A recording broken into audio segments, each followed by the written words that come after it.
Hey there, sport. I hope you don't mind me saying, but you're looking a little bit naked.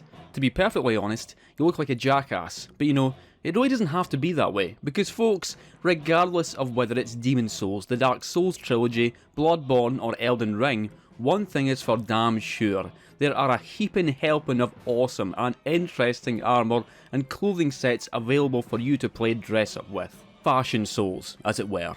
In fact, across these 6 games there are around 450 sets in total, and that doesn't even include the special pieces of equipment that aren't part of a full set. The mechanical purpose of armour is to give you an extra defensive edge in specific combat situations. Going up against the Moonlight Butterfly, consider putting on the Sorcerer set for extra magic protection. Taking on Rom, the Vacuous Spider, why not don the Tomb Prospector set for its high arcane resistance? Planning on delving down into the abyss for a shadowy showdown with the Four Kings? Hey. Why not stick on Havel's armour like a coward, so as to tank and poise through the damage thanks to its sky-high physical defence? But you know, let's be honest about what's really important when choosing which armour to wear. Does it look cool? Great fire defense? Meh, don't care as long as it looks cool. Excellent thrust resistance? Nah, not interested. If it looks slick, I'm wearing it, otherwise don't even talk to me. Thus, I thought why not make a video on what I consider to be the 50 coolest armour sets in all of Soulsborne, the, as they say in Gay Paris, creme de la creme. Even though most folk like to mix and match pieces from different sets to achieve optimal levels of aesthetic excellence, this video will strictly be about pure armour sets, and for each set I'll be discussing how to get them, key visual details, and I'll even talk about associated enemies, bosses and lore. Just for clarity, although I will occasionally bring them up, stats and buffs and such are not the focus of this video at all, and also this is not a ranking. I will be discussing these sets in a specific order, but it won't be from worst to best or vice versa. I just don't consider it worthwhile and interesting to rank them. They're all sick in different ways, though if folks enjoy this, I might be inclined to put together another project on the next 50 coolest armour sets too. Please allow me to give my marvellous patrons a massive thanks for supporting the channel, and with all that being said, let's kick off the list with our first armour set. I had a good old think about what might make for the best set to start off with, but when looking at my big list, as my eyes glazed over the words Elite Knight Set, I knew I had my answer. As well as it looking really slick, a special aspect of the Elite Knight set is that it's one of, I believe, only 4 sets to appear in all 3 Dark Souls games, with the others being the Katarina, Dark and Havel sets. Yes, the Knights and Xanthus sets also appear in all 3 games, but their designs were changed fairly significantly for Dark Souls 3, and so they do not quite count. But who cares about the damn Knight set when you've got the Elite Knight set to wear? And I'm just now realising how many times I'm going to be saying the word set in this video. I'm sorry, but it's unavoidable. Set.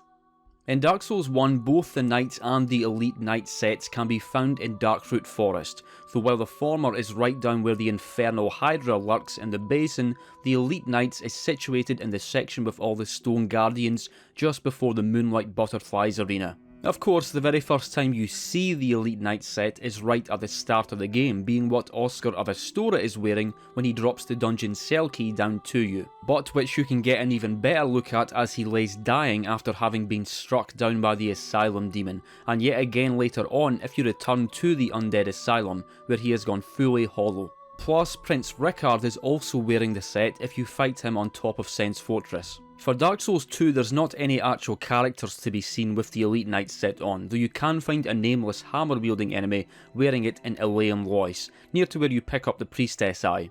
The item description in Dark Souls 1 mentions that this armour is worn by Elite Knights of Astora, which is also where Andre and Solaire happen to be from, though I don't think the word Astora is mentioned anywhere in Dark Souls 2, with the armour description for the Elite Knight set here simply saying that it's an old-time favourite of Elite Knights. Yeah, no shit. For Dark Souls 3, however, the name of Astora is still remembered throughout the land, though it's known as a fallen ruined kingdom in this game, rather than the grand holy land it once was. Andrew of Astora wears the Elite Knight Set this time round, though tragically the only way to get it without going through their entire questline is to kill them, and then buy it from the Shrine Maiden. Oh come on, I could never do that. Forgive me. Promise.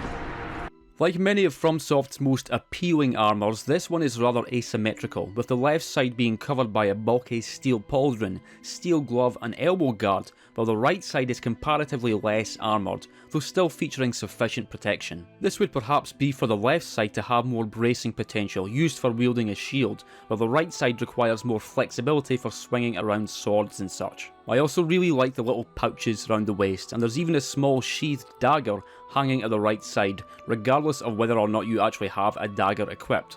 I suppose in a sense, the Elite Knight Set is rather traditional in its appearance. I mean, there's really nothing too outrageous or outlandish about it, but at the same time its crests, colours and small details give it this really appealing bright character, though some of that character certainly comes from the rather pleasant characters we meet throughout the Dark Souls who actually wear this set. What more can I say about it? It's a damn Dark Souls classic and is always one of my go-to armours when playing these classic games, and Dark Souls 2. And speaking of Dark Souls 2, the second set on the list is one originally found in it, though it would also make a cameo appearance in the third game. It's the Drakeblood Set. As with just about every set of armour on this list, you see enemies wearing it before you get to try it on yourself. It's not long at all before you get introduced to a dragon in Dark Souls 2's Crown of the Sunken King DLC, with Sin roaring to life and flying off into the heart of Sanctum City. And indeed, after making it through the Dragon Sanctum, you enter into Dragon's Rest, which, instead of being populated by noxious Sanctum soldiers and spectral Sanctum knights, is home to roaming Drakeblood knights who are far more sleekly, stylishly and darkly dressed, and graciously their set can be picked up from a corpse. Of course, at the bottom of Dragon's Rest, the dragon, Sin, awaits, and indeed the Drakeblood Knights do have a close relationship with Sin, with their former leader, Yorg, having pierced the slumbering dragon with his spear, which you can still see poking out the front of its chest. Yorg did this to claim Sin's blood, hence these warriors' names, the Drakeblood Knights, though instead of them all being rewarded and imbued with magnificent draconic power, Shulva was subject to a miasmic cataclysm as the dragon awoke, blanketing the city in a poisonous fog, though several Drakeblood Knights still roam the heights and depths of Dragon's Rest. In Dark Souls 3, a Drakeblood Knight spawns in from seemingly nowhere up in Archdragon Peak, quite close to the stony shrine of Calamite. As far as I know, there's no reference to Sin or Shulva in Dark Souls 3, but after beating this lone warrior, a Drakeblood Set can be picked up from a corpse back behind where you fought King Asyros. Even though this set does appear in both Dark Souls 2 and 3, I definitely think it looks better in the second game. The design is essentially the same in both games, but whereas it has a sort of black iron colour with silver ornate inlays on the chest piece in Dark Souls 2, it's kind of the inverse in the third game, with a more silver colour to the armour with darker inlays, and furthermore, the blood red cape with its golden dragon design looks somewhat faded here, though I guess this does lend itself to the prevailing theme in Dark Souls 3 of everything in the world falling ever more to ruin, rot and decay. All in all, very cool armour set that is made more flavourful thanks to its associated lore. I like how a dragon theme is present in its design, but not overly so. Not like, say, the malformed dragon set from Elden Ring, which straight up features a dragon hood ornament on its helm. A helm ornament, which, in my opinion, looks fucking ridiculous. Next up we have the Iron Dragonslayer set from Dark Souls 3. Of course, you could get Ornstein's set in Dark Souls, worn by Dragonslayer Ornstein, and the old Dragonslayer from Dark Souls 2 is also to be found wearing this armour, though sadly you cannot get your hands on the set in that game. You can in Dark Souls 3 however, after nailing the Nameless King in Archdragon Peak.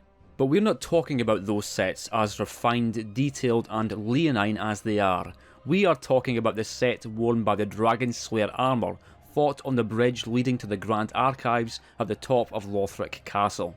While this is where the Dragonslayer armour is fought as a proper mandatory boss, though its armour does not drop, and nor can it be purchased from the Shrine Maiden at Firelink Shrine like most other boss armours, but if you once again take on this foe in the murky swamps of the ringed city, where it lays at the far end in a crumpled metallic heap before erupting back into thunderous animation for one final battle, thankfully, blessedly, it does drop its armour, and thank goodness it does, because I love it, even more so than the regular Dragonslayer set. Whereas the set that it's based on is rather complex and even elaborate in its design, all that refinement is out the window here. Instead of dark jagged grooves and ornate inlays, the Iron Dragonslayer set is a warped mass of heavy iron, appearing as if it had been twisted and brutally moulded into shape in some unspeakable forging process, before later being imbued with life by the enormous pilgrim butterfly we see floating up into the sky at the beginning of the encounter, the same one which later falls back down upon the Dragonslayer armour's defeat. Whereas the headpiece of Ornstein's armour is loosely based on the appearance of a lion, what with that being Ornstein's own sigil as one of the 4 Knights of Gwyn, the Iron Dragonslayer's general design is far more monstrous, not really resembling any real world animal. Rather, it looks like just moving your finger along one of its crude edges would result in a nasty cut, especially along the mid portion of the helm with its wicked blade moustache design, for want of a better term. I absolutely love the Dragonslayer armour boss fight. It is intense and hype as fuck, but its monstrous appearance with its warped homage to Dragonslayer Ornstein is a massive part of that. It takes a design every Dark Souls fan knows well, and twists it into something bigger, stronger and scarier, and I was glad as hell when I got the chance to try on the armour for myself in the ringed city. And at number 4 we have Smough's set, which is of course somewhat related to the armour we just spoke about, with Smough being one of the knights tasked with guarding and prolonging the illusion of Princess Guinevere in Anor Londo, alongside Ornstein. Some of you might have just balked at me referring to Smough as a knight, but while he was most certainly not one of the 4 elite knights of Gwyn, the item description for his hammer in Dark Souls 3 does clearly refer to him as a knight, though more notoriously than that, he was known as Executioner Smough. This is another armour set to appear in more than one game too. In Dark Souls 1, after defeating Ornstein and Smough in Anor Londo, you can purchase it from Donal of Zena, and yes, believe it or not, that is the way Donal is pronounced. It's like tonal but with a D. Sadly, Smough's set would not appear in Dark Souls 2, and nor is there any mention of Smough at all in that game. Though of course Dark Souls 3 was highly referential of the first game in the trilogy, and indeed Smough's great hammer can be found in what remains of Anor Londo, while his set can be purchased from the Shrine Maiden after Aldrich is defeated. I just spoke about how the Iron Dragonslayer set is essentially Ornstein's set, but made way more twisted and heavy and frightening. But no warping or twisting is even necessary when it comes to Smough's set, because this armour is big and intimidating enough as it already is. I love armour sets where the helms are fashioned after the form of a face, because it gives off a uniquely unsettling and near robotic aura, with the way the metallic face never changes expression, regardless of whether you or the enemy is winning the battle. It's what I really like about the Looking Glass Knight, though that set is not one of my picks for this list. I just feel it's kind of let down by those flappy bits at the bottom of the main armour piece. It looks kind of dumb. Smough's armour isn't let down by anything though. The expression on the helm is unnerving as hell to me. It has a certain childlike or even angelic quality to it, while also being quietly menacing and malevolent, with the overall effect being made even stronger by the rest of the armour. Coolest thing about the headpiece though is that the face does not correspond to where your character's face lies within it. You actually look out from the slits along the neck, with the head part specifically being for both decoration and intimidation. While Dark Souls 1 certainly features its fair share of bulky, beefy armours, Smough's is without a doubt the beefiest, giving you the effect of a great golden behemoth if you choose to wear it. Obviously the real deal looks way bigger with it on, but still makes for a pretty gnarly getup, and one of the heaviest in the game too, though it is beaten out by Haligtree Set and the Giant Set. As monstrous as the armour certainly is, I also appreciate the fact that it's not just a round mass of heavy metal. Smough's set is still highly decorative and detailed, with its grooves, shoulder spikes, the belt adorned with odd symbols, and the feet part of the leggings which are modelled after actual feet rather than just resembling boots or some such. And of course, who could forget the tits? Back when I used to actually play PvP many years ago, I never really saw anyone wearing Smough set because it's extremely heavy, it lowers your stamina recovery rate, and most damningly of all, it doesn't go well with any other armour. The size and girth difference is just too great, making you look like a fool, a buffoon, if you try and mix and match. But I don't care about all that, Smough's armour looks awesome. Aha, and now for our first Bloodborne set. Of course, Bloodborne doesn't really have armour as such, instead featuring lighter sets of protective clothing so as to maintain speed when fighting against beasts. But that's really just a lore-based distinction because mechanically these sets function exactly the same as armour, also featuring their own physical, elemental and status effect resistances. And hey, they look fucking awesome too. In fact, I could have gotten away with just featuring every Bloodborne clothing set in the game in this video, but instead I've focused on my absolute favourites, one of which is the Constable Set. The Constable Set is technically DLC only equipment, with the garb, gloves and trousers all being situated throughout the Hunter's Nightmare to be picked up from corpses, but the headpiece is nowhere to be found anywhere in the DLC. Rather, this bizarre article of headwear is worn by Volter, Master of the League, who appears in the Forbidden Woods, having been added into the game in patch 1.07 to coincide with the release of the DLC, though he'll still appear here regardless of whether or not you've bought the DLC. Volter is the Master of the League, an underground confederation of hunters and crushers of what are known as vermin, bloody centipede-like creatures hidden within filth, which the League claims are the root of man's impurity. You won't have encountered any such vermin yourself by the time you meet Volter, but after equipping the Impurity rune, you can harvest it from co-op play or collect it as drops from 3 specific red-eyed old hunters throughout the Hunter's Nightmare. And after crushing 5 vermin, Volter will pass the mantle of League Master on to you, which means now we get to wear the Master's Iron Helm, thus completing the ensemble. Most of the sets found in Bloodborne are stylish, even the more ominous ones, but goddamn I think the Constable set looks uniquely fabulous. In fact, this might just be my favourite in the whole game, though the fact that it's worn by Volter is a big part of that too, because Volter is one of my favourite characters in the game. Even though we see Volter in, or I suppose just outside of Yharnam, this set actually originates from some unnamed foreign land, perhaps the same land where our very player character is from, because you do start off wearing the foreign set upon waking up in Iasefka's clinic. It looks very distinct from pretty much any other set in the game, being one of the only ones to be coloured blue, lacking that characteristic dark leather look favoured by Yharnamites. The entire set, well, minus the bucket helm, is actually near identical to what Victoria-era police constables wore, featuring the same button alignment, cape, and even also featuring a portable handheld lamp hanging from the right side of the waist. Sure, give me your sleek hunter sets and your black church garbs, they're all great, but for me, nothing matches the authoritative style of the Constable set, especially the way it combines a real world uniform with a far more anomalous one-eyed bucket helm. Next up is our first but certainly not last set from Elden Ring. It's the Blackflame Monk Set. This is kind of a 2-in-1 sort of deal too, because the Blackflame Monk Set is the same as the Fire Monk Set, except blacker. Now, for every armour set I've discussed so far, there have been fairly organic ways of obtaining them, be it from simply picking them up throughout levels, purchasing them from merchants, or as a reward for killing a character or finishing a questline, and that's all great.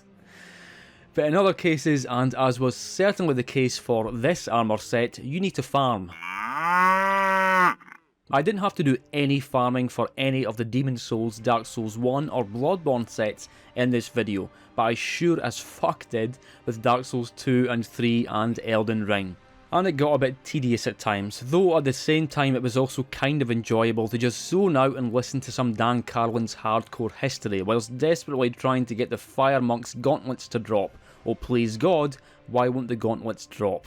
I farmed this guy here by the Guardian's Garrison on the mountaintops of the Giants for the Fire Monk set, and of course with the Silver Scarab Talisman and Mimic Tear Mask to raise my item discovery. And I also popped more than a few Silver Pickled Foul Feet until I eventually ran out, and it still took forever.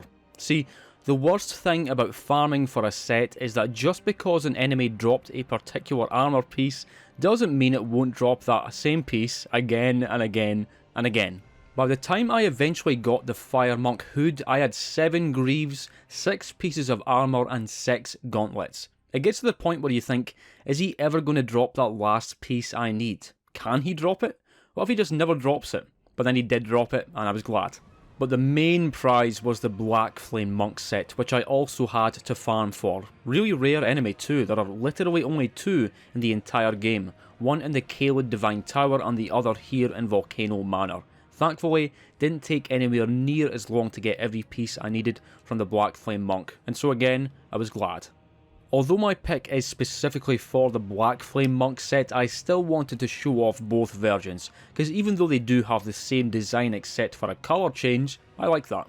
It's a simple but cool and thematically apt way to show the different paths of these heretical monks. The Fire Monks were tasked with guarding the Flame of Ruin high up on the mountaintops of the Giants, the one that we as players unleash upon the Erdtree after defeating the Fire Giant. And in fact, the terrible cyclopean visage of the fell god, the one who awakens during the fight with the Fire Giant, is vividly shown on the metallic chest piece of the Fire Monk set, amidst the bright red colour of the robes and hood. Meanwhile, the Blackflame Monk set is the same, except with black and grey robes instead of red, to represent the distinctive colour of the god-slaying Blackflame, though interestingly the face of the fell god is still present on their chest pieces, perhaps showing that while they did abandon their charge of guarding the Flame of Ruin, some part of them still remains loyal to the terrible and powerful god they once worshipped. And while we're on the subject of Elden Ring and fire, why not discuss a related armour set which I also think is pretty damn sick, the Fire Prelate Set.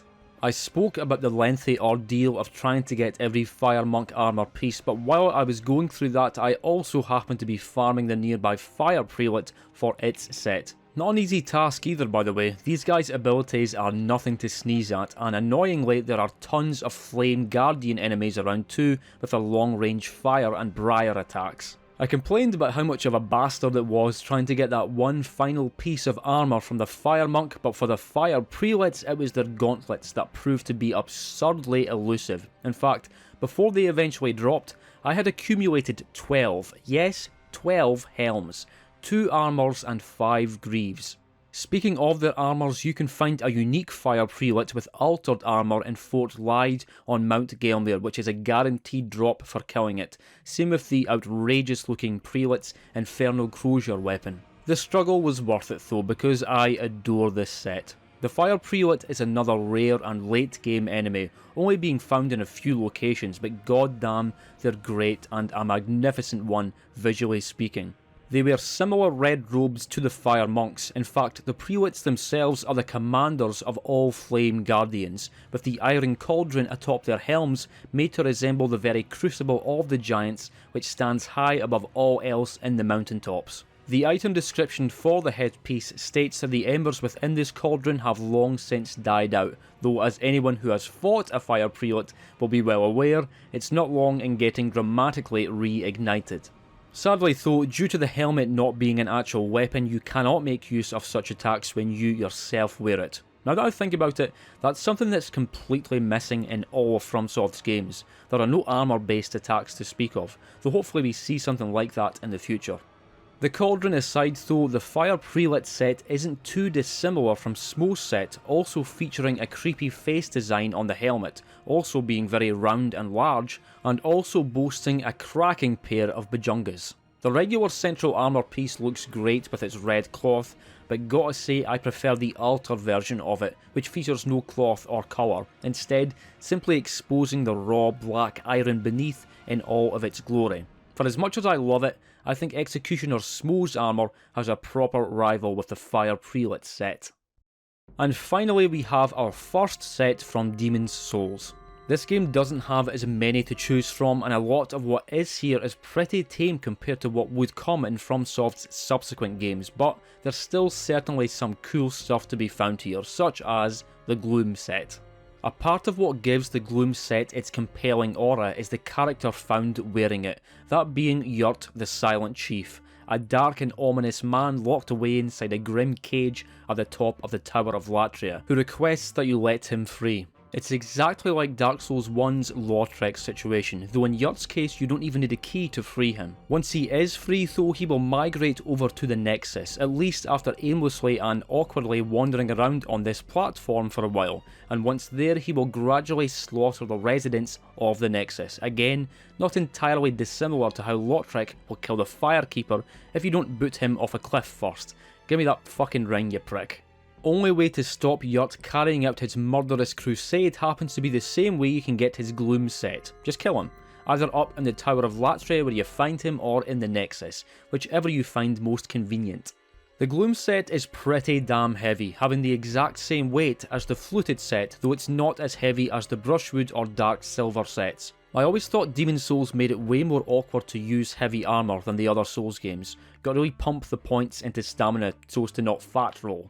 The Gloom Set is certainly worth spending those few extra points though, because compared to pretty much any other set in the game, it's way more stylishly wicked. Most defining feature of it is of course the two pointed horns sticking out the top of the helmet, giving it a somewhat devilish aspect, and deservedly so when you consider the absolute bastard who the armour belongs to. It's not just the helmet though, the whole set oozes with edginess, both literally and figuratively. Its dark coloration gives it a distinctly evil aura, though you've also got the sharp pointed hands emerging out from each shoulder which, although pretty cool I guess, is definitely a case of style over practicality. Lautrec's Set of Favour from Dark Souls 1 also features a set of hands incorporated into its armour design, but at least they weren't akin to pointed daggers aiming directly at the head. I don't mean to poo-poo the Gloom Set over much though, because I'm not rating armour sets in this video on their mechanical realism, but on their cool factor, and on that basis I rate the Gloom Set very highly indeed. Next up we have the Iron Golem Set from Dark Souls 1.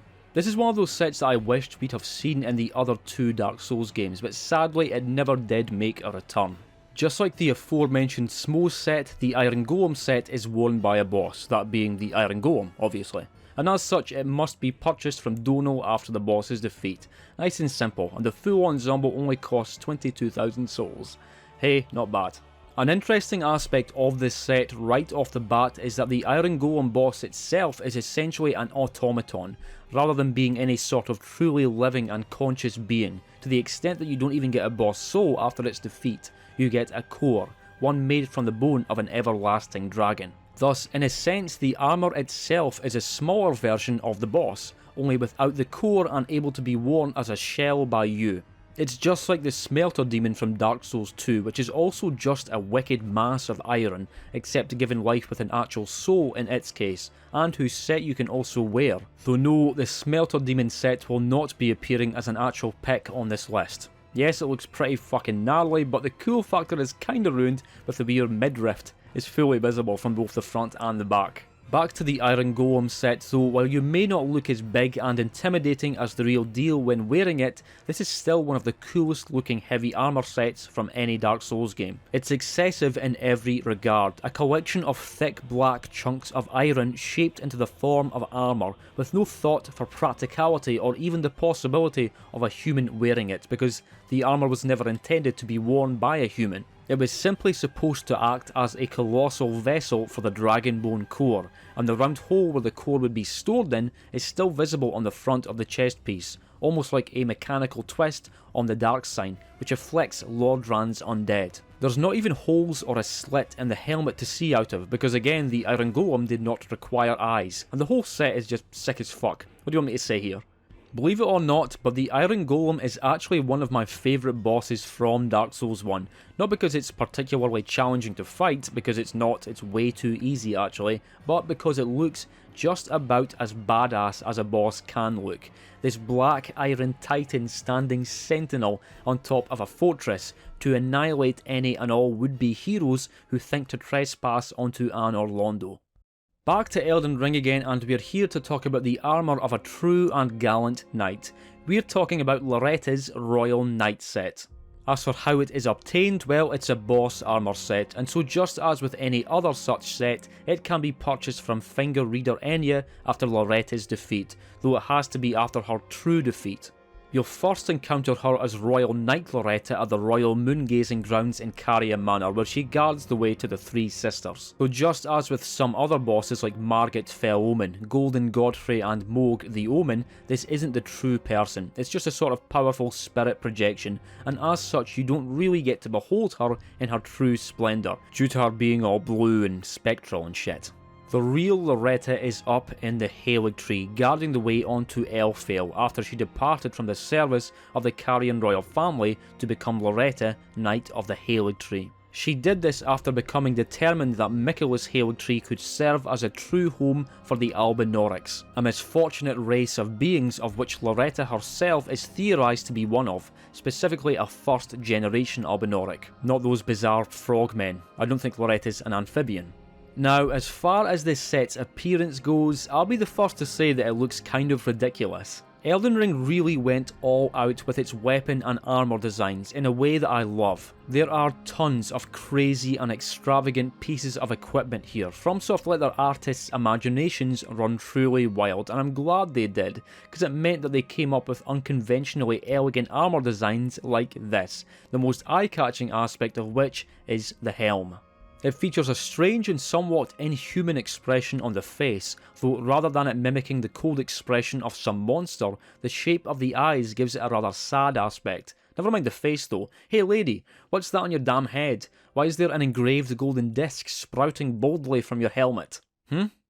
I'm not sure if the tree design on the disc is supposed to represent the Erdtree or what the Haligtree ideally would have looked like had its growth not been stunted, because this design is also present when you fight her spirit as Royal Knight Loretta back at Caria Manor, which is based on how she would have looked before departing for the Haligtree, but in any case, it's an extravagant piece of headwear, and for as ludicrous as it looks, I still really like it. Same with the rest of the armour pieces with their frilly floral flourishes and curves. Another reason why I like it though is that it reminds me of Judge Drace's armour from Final Fantasy XII. I'd love to show you a clip of Judge Drace from that game instead of this PNG, but the last time I made a Final Fantasy video it got demonetised. Fuck you, Square Enix.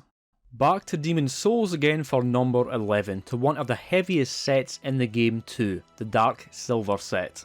I guess this one can kind of be considered a boss armour too, though the knight it belongs to, Garl Vinland, is not himself a boss, but rather he is fought during the encounter with Maiden Astraea.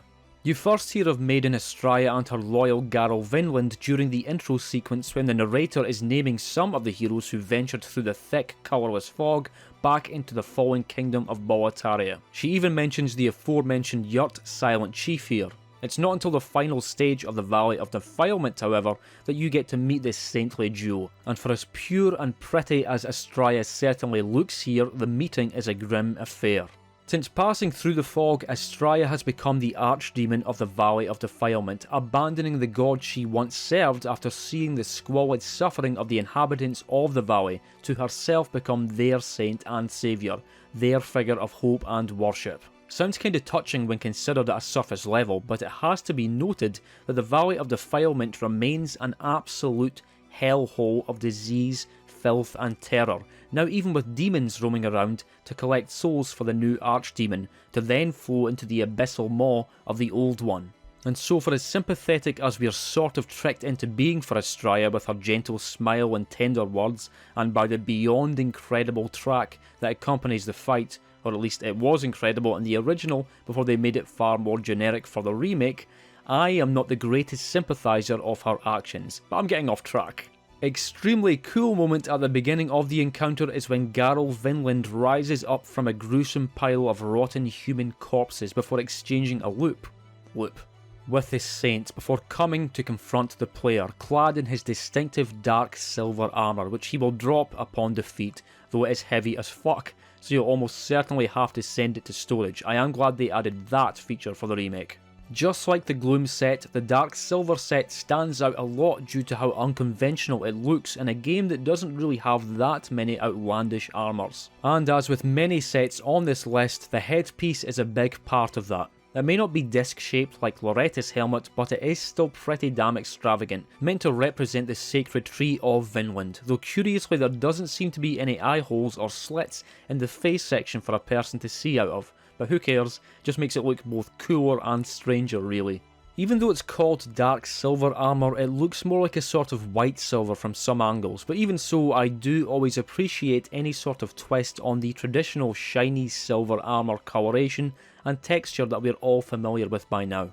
Fromsoft would kinda bring back Garl Vinland's general style with Paladin Leroy in Dark Souls 1, who himself was another warrior of God, though I guess the biggest similarity between the two figures is not so much their armour sets but their weapons, with Garl wielding Bramd, an enormous iron hammer, whilst Leroy wields Grant, an enormous iron hammer.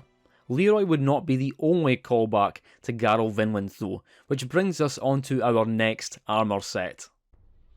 At number 12 I have Velstadt's set, which might just be my single favourite set in Dark Souls 2. It's boss armour, and so in traditional FromSoft fashion, after Velstadt has been defeated, it can be purchased from Mollin the Armourer in Majula. Pretty expensive too, it will set you back about 45k souls. Once again we've got a holy warrior wielding an enormous blessed hammer, though Velstadt looks way more similar to Garl Vinland than Leroy did, most notably due to the triangular headpiece. Whereas Garl's set was dark silver though, Velstadt's is the colour of brass or bronze, and I guess excluding the headpiece, the rest of the set looks fairly distinct. For a start, the face portion isn't completely covered with metal anymore, and Velstadt's set features a dark purple cape which kinda has the texture of scales. A pretty cool Demon Souls callback though is that just as Saint Astraea summons Garl Vinland up from a fetid mire, Ilana's Squalid Queen can summon up Velstadt from some unseen mire during the boss fight with her, and the colour of his weapon and armour is different here too. Kinda looks like he's covered in shit, to be honest. Ooh. I'm a massive fan of Velstadt as a boss. I think he's great fun to fight, but his backstory is great too, and his presentation is quite cleverly done. He's been corrupted by the dark due to his exposure to it down here in the Undead Crypt where he guards the way to King Vendrick, to the extent that even his soul has taken on the bursting purple hue of the dark. It looks very similar to the soul of Artorias from Dark Souls 1. The difference though is that with Artorias you can instantly tell that he has completely lost it, not only by his wild animalistic motions but by his ragged, dark drenched armour. Whereas with Velstadt there is no immediate visual giveaway. His weapon and armour appear completely clean and pure, perhaps because they were once blessed with miracles to make them more resistant to the dark. It's only at the halfway point of the fight that Velstadt reveals the true extent of his internal corruption, channeling the power of the dark with his sacred chime hammer, and I just really love how you're sort of tricked into initially thinking he's managed to remain pure, clad in his magnificent blessed armour in a position of prayer within the solitary beam of light left in the crypt, before the truth is revealed. All that aside though, I just think his armour looks really fucking cool, okay? Let's stick with Dark Souls 2, please. And with an armour set whose owner actually has an important connection to Velstadt. It's Raime's set. And with it being a boss set, no fancy quest lines to complete or hour-and-a-half long farming sessions needed to get it. Just got to defeat the Fume Knight and then purchase it from Magarold over in the Iron Keep.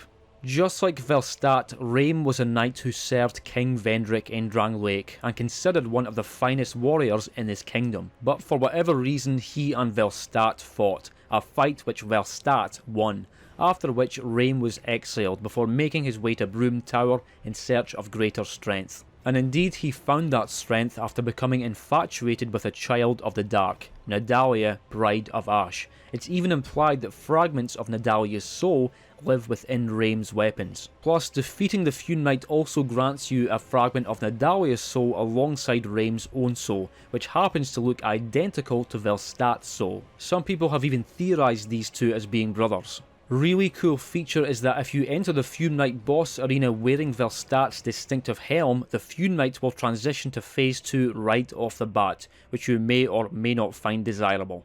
One thing is for sure though, Raime's set is completely different in style and appearance to Velstadt's. They have wholly different vibes. Whereas Velstadt's is quite resplendent, especially with its bright coloration, Raime's is raven black. And indeed, as the item description for his Rebel's Great Shield states, the Black Raven is despised as an augur of death, but it was Raime's favourite bird. His armour seems to be made out of the same black slate material as his Fume Ultra Greatsword, or at least it shares its colour. Honestly though, I think the armour set that Raime's has most in common with is the Iron Dragonslayer set. It's not quite as thick and brutal, certainly not the helmet piece, but its indentations and grooves do resemble its scorched rawness. My favourite thing about this set though really is its stark blackness. There's no colour to be found anywhere, not even on the robed section at the rear. The armour is pure dark, perhaps in tribute to the dark soul of the Bride of Ash. Let's take a break from all that heavy armour for a bit and return to Yharnam for a spell to talk about the Executioner set. Mind you, even though we're not talking about a suit of armour here, this set certainly carries on the theme of extravagant headwear. The garb, gauntlets and trousers can all be picked up from a corpse in Cainhurst Castle, though just like the Master's Iron Helm as part of the Constable set, you do not pick up the gold Ardeo helmet here. To get that you need the Wheel Hunter's badge, which, one way or another, you can get from Alfred. You can try and kill him the very first time you see the man in Cathedral Ward just before Old Yharnam, but he's fucking hard, and so this is not at all recommended if you're quite low leveled, though you might feel more confident in taking him on by the time he moves over by the entrance to the Forbidden Woods. Or, if you want to do it all by the book, you can just complete his questline, and you really should too, because it's short and simple, and it concludes with one of the sickest moments in the whole game, where for the first time you get to see Alfred wearing the full Executioner set complete with the gold Ardeo, though the figure featured on the stone statue where you first meet him is also seen in full Executioner regalia. If you just presented me with the Executioner set sans the helmet, I would tell you, hey, that's a pretty nice set you got there, little buddy. Hey, that's a pretty nice set you... Fuck. Hey, I just want to tell you that's a pretty nice set you got there, little buddy. Hey, that's a pretty nice set you got there, little buddy. That's the best I can do. The set is light, flowing and elegant while still appearing quite robust, and even though the Executioners are a separate group from the Church Hunters, this garb would later become the basis for all Church attire. In fact, you can even see Ludwig, who was the first hunter of the church, wearing what looks like tattered scraps of the Executioner set during his boss fight. Even so, the garb, gauntlets and trousers alone aren't quite interesting enough for me to include it into the top 50, but when you take the gold Ardeo into consideration, yeah, this is some top tier fashion souls, fashion born. It's a wholly intriguing combination of fairly conventional elegance with something way more weird, this bizarre golden ornament said to be a symbol of luminosity, ambition and unflagging resolve to face impurity. Staring it down with stern golden spirit, just like, I suppose, Alfred would ultimately do when he crushed, pounded and mashed Annalise, Queen of the Vilebloods, into a squirming pink paste. Let's leave behind the gory crimson madness of Bloodborne for now and return back to Dark Souls 2, this time to the Heide Knight Set, and the first Dark Souls 2 set on this list so far that I actually had to farm for. Oh, you bet I did. See, farming can be uniquely irritating when it comes to this game. For every other Soulsborne game, if there's any enemy with a set you might want, and you know there's no other way to get it, just got to keep killing them until you get what you need. Might take a damn while, but it's a straightforward enough process. In Dark Souls 2 though, enemies don't stick around forever. After you kill something 12 times, it will no longer respawn after you touch a bonfire. Obviously Fromsoft did this so that players who were truly struggling in particular levels could catch a break after so many attempts, to gradually render the level easier the more enemies despawn from it. But of course, this is far from ideal if you want to farm equipment, cause the last thing you want to happen then is for enemies to start disappearing along with the chance to claim their sweet loot. There are workarounds however. For one, you can join the Covenant of Champions, which means enemies will never despawn, but this also makes enemies very noticeably harder, making the process of farming that much more painful, and furthermore, if you already despawned an enemy prior to joining the Covenant, they don't come back. The other way to make shit reappear is to use a bonfire ascetic to locally raise the New Game Plus number, but just like the Covenant of Champions, this makes things harder, and enemies will still despawn after their 12 lives are up. And I had to contend with all this when farming for the Heide Knight Set. The drop rates for the Heide equipment are super low, and let's not forget that these knights are pretty difficult enemies. In fact, I don't think I like them very much. Their attacks are weird as hell and have a sort of odd rhythm to them that I never quite got to grips with.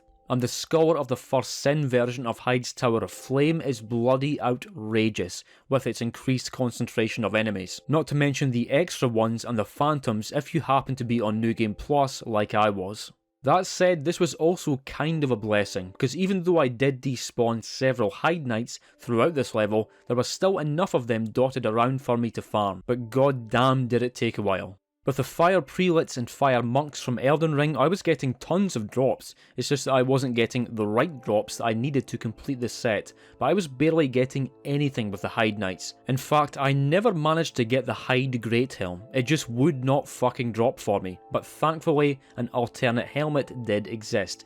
That being the Heide Knight Iron Mask, which is a guaranteed drop from the non-respawning one, very well hidden away down in the gutter. The issue was, the first time I fought him here, he actually killed me, because he's pretty tough, though upon returning back to the same spot directly afterwards, I realised he was gone. There is an edge here, which he must have fallen over right as he killed me, which meant no Heide Knight Iron Mask for me. Cool, great, okay then, fine. Thankfully though, bonfire ascetics are a thing, and I simply had to burn one here to shift the gutter up one difficulty level, which also respawned the Heide Knight, finally allowing me to complete the set. Gotta be honest too folks, all that grafting was completely worth it, cause hot dog, this is some majestic armour. I mean, it's pretty much perfect. I know I said earlier that Velstadt set might be my favourite in Dark Souls 2, but nah, I think it might just be the Heide Knight set. Dark Souls 2 has gotten a hell of a lot of flack over the years for all sorts of reasons, but through it all there's always been one thing that everyone seems to agree with.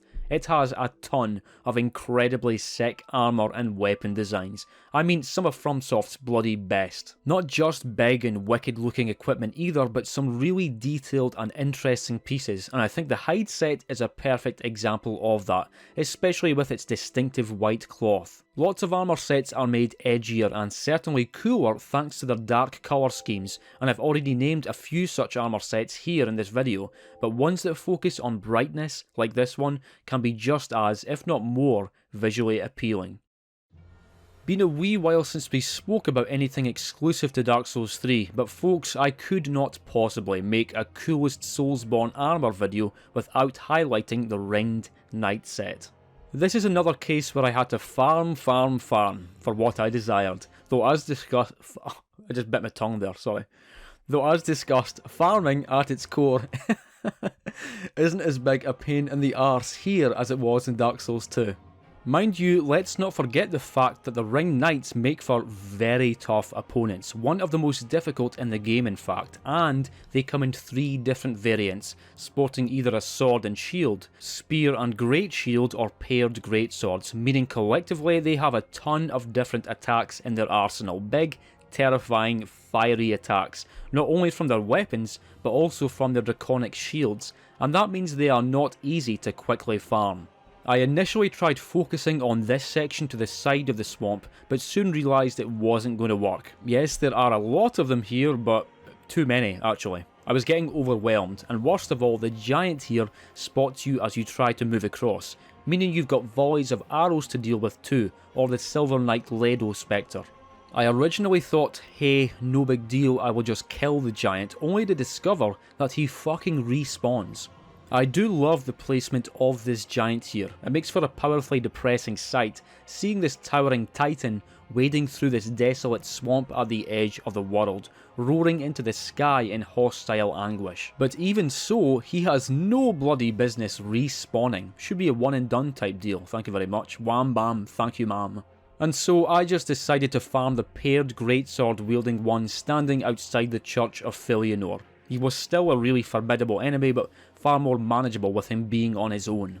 Even so, just like with the Heide Knight set, this took well over an hour. Got to the point where all I needed to complete the set was its main armour piece, but I just kept getting everything except the armour. However, I did discover that they can literally drop 4 Titanite chunks at a time. It's pretty nuts. Did get what I needed eventually though, and as always, it was well worth it. The ringed set is quite unlike any other on this list, in that it is implied to be partially alive in a sense due to it having been forged in the Abyss, though its malformed black appearance does give a passive resemblance to the armour of Gwyn's Black Knights, whose souls were burnt to ashes and whose own armour would be warped, scorched and blackened after Gwyn linked his own soul to the First Flame, an act which kicked off the endless cycle of soul sacrifice needed to keep the flame burning until the age of Dark Souls 3, where the world has become completely stagnant. Interestingly, you can also see horns sprouting off irregularly from the Ringed Knight's armour, not to mention from their various weapons, with these horns looking very similar to those found on the goat-like grue found throughout Farron Keep and the Demon Ruins. And of course, horns would also come to represent primordial life in Elden Ring, manifesting on the bodies of the Misbegotten and Omens. The single most defining feature of this set, however, is of course the ring. The scorching seal of fire glaring from the front of the armour, cast there by the gods in defiance of the dark of the Abyss, though the Ringed Knights in turn would don layers of cloth around their eyes in defiance of the gods, paying homage to the dark through self-imposed blindness. Unbelievably cool level, incredibly cool enemy, and extremely cool armour set. Let's go back to Dark Souls' roots for number 17 please, travelling all the way over to Darkroot Forest, the same place where we found the Elite Knight set, though the armour we're concerned with here does not originate from the likes of Astora, but rather from the East. It is the Eastern Set. The Eastern Set is of course worn by Shiva of the East, who is one of my favourite characters in Dark Souls 1. Shiva doesn't really have an actual questline, at least not one which was included in the final version of the game, but even so he's interesting, friendly, and is superbly voice acted. And that's why I'm glad as hell that you don't have to actually kill him to get a hold of his armour, because you can find the entire Eastern Set perched on a cliff at the far side of the forest. Though if you want his Marakumo curved greatsword and round iron shield, you do have to take him down. Like a number of other armour sets, the Eastern Set skipped a game, not being obtainable anywhere in Dark Souls 2, though you can purchase the Marakumo from Weaponsmith Ornifex, and its item description even mentions it being brought to this land by a foreign warrior, clearly referencing Shiva. But in Dark Souls 3 the armour was brought back, just got to pick up the Easterner's ashes in Anor Londo and hand it off to the Shrine Maiden, who then lets you purchase the full set.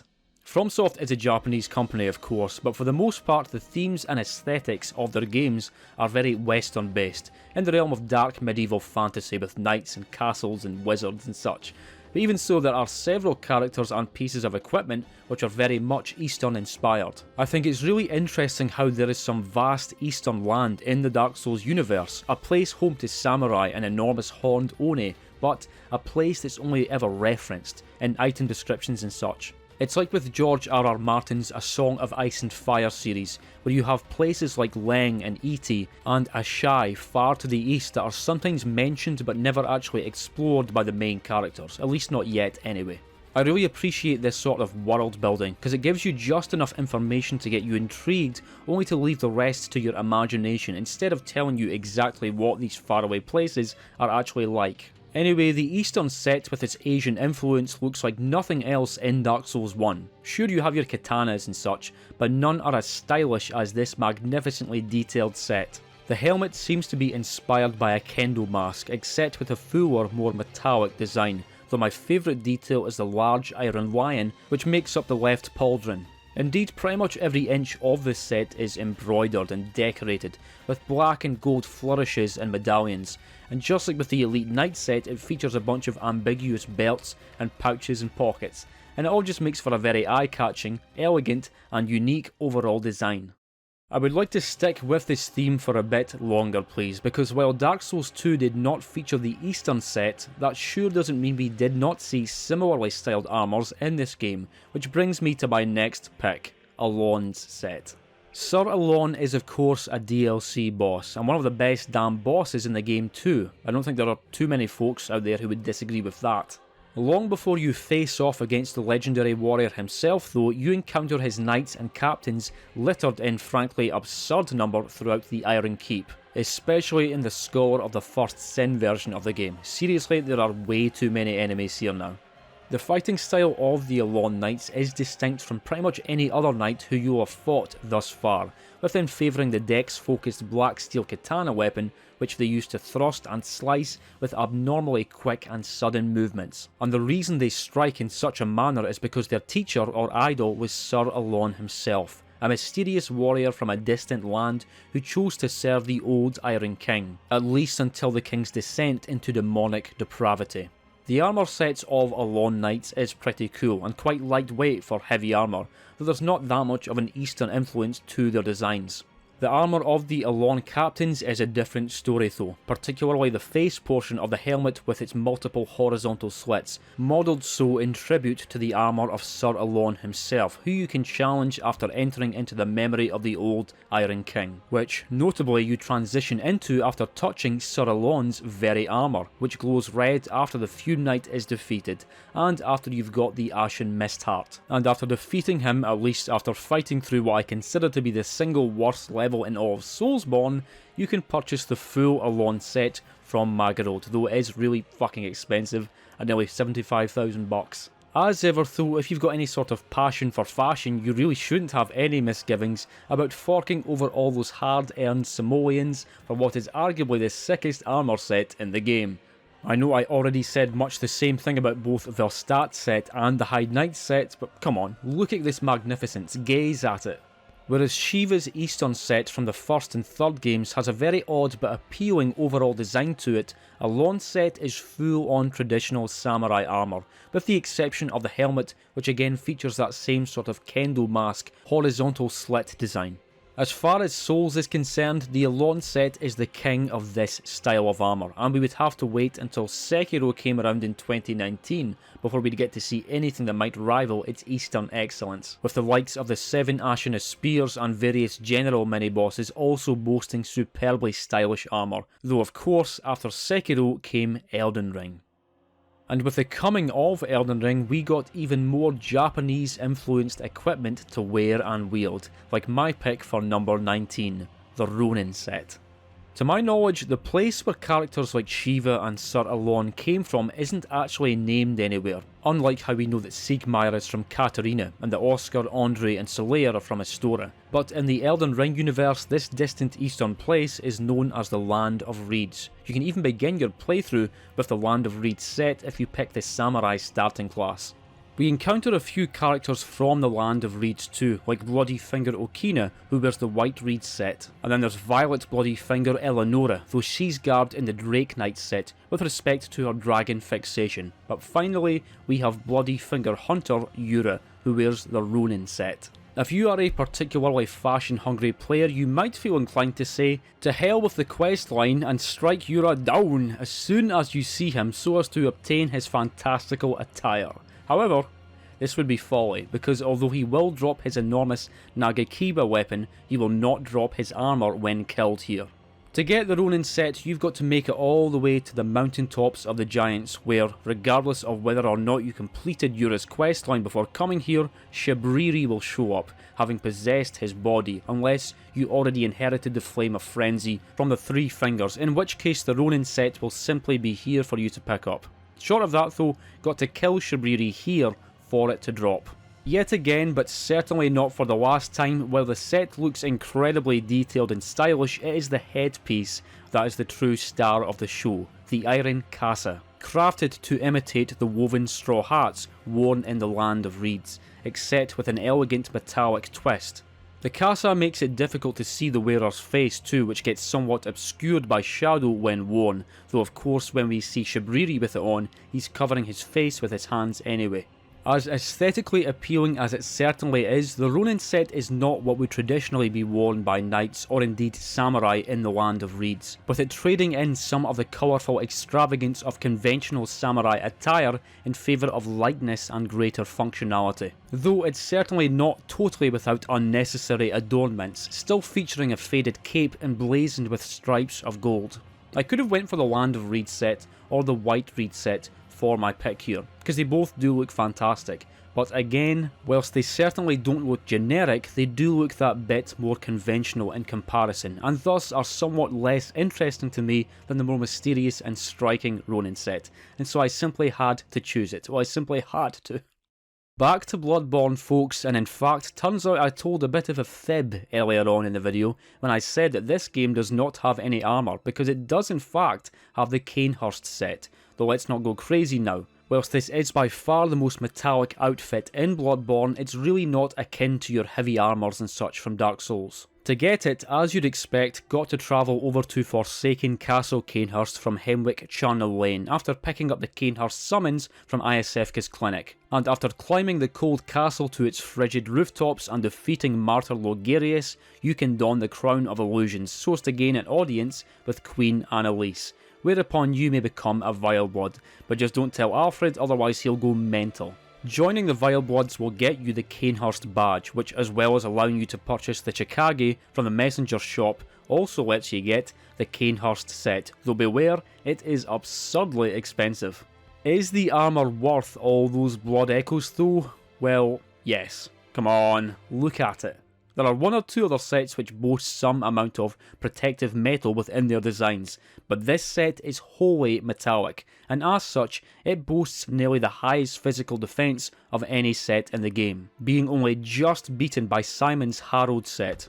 Don't let it fool you though, this sure ain't tantamount to your heavy armours from Souls and such, because the material is specifically made from paper-thin silver, hardly the strongest of all metals, though light enough to allow for the level of swiftness required for beast slaying, and it affords superb defence against blood-based attacks, though not as high as what the Knight set affords you.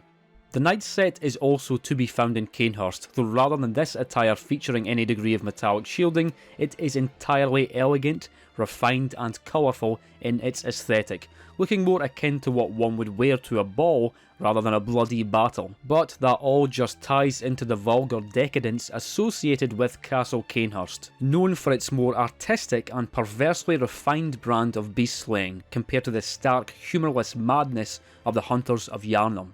But never mind all that pompous, noble nonsense, I'll take the Cainhurst set please. Not just because it's Bloodborne's only example of actual armour, but because it's an example of damn fine looking armour. I'd have chosen it for this list even if it had appeared in Dark Souls or Elden Ring.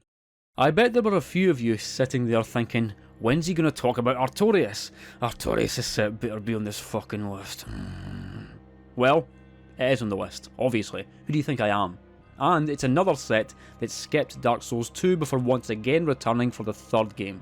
You acquire Artorias' set the same way you can other boss armours, that being by paying a visit to Dono of Zena under the bridge after defeating Knight Artorias over in Ulusil. Though just like the Cainhurst set, it's another very expensive one, setting you back 20k souls for every piece purchased.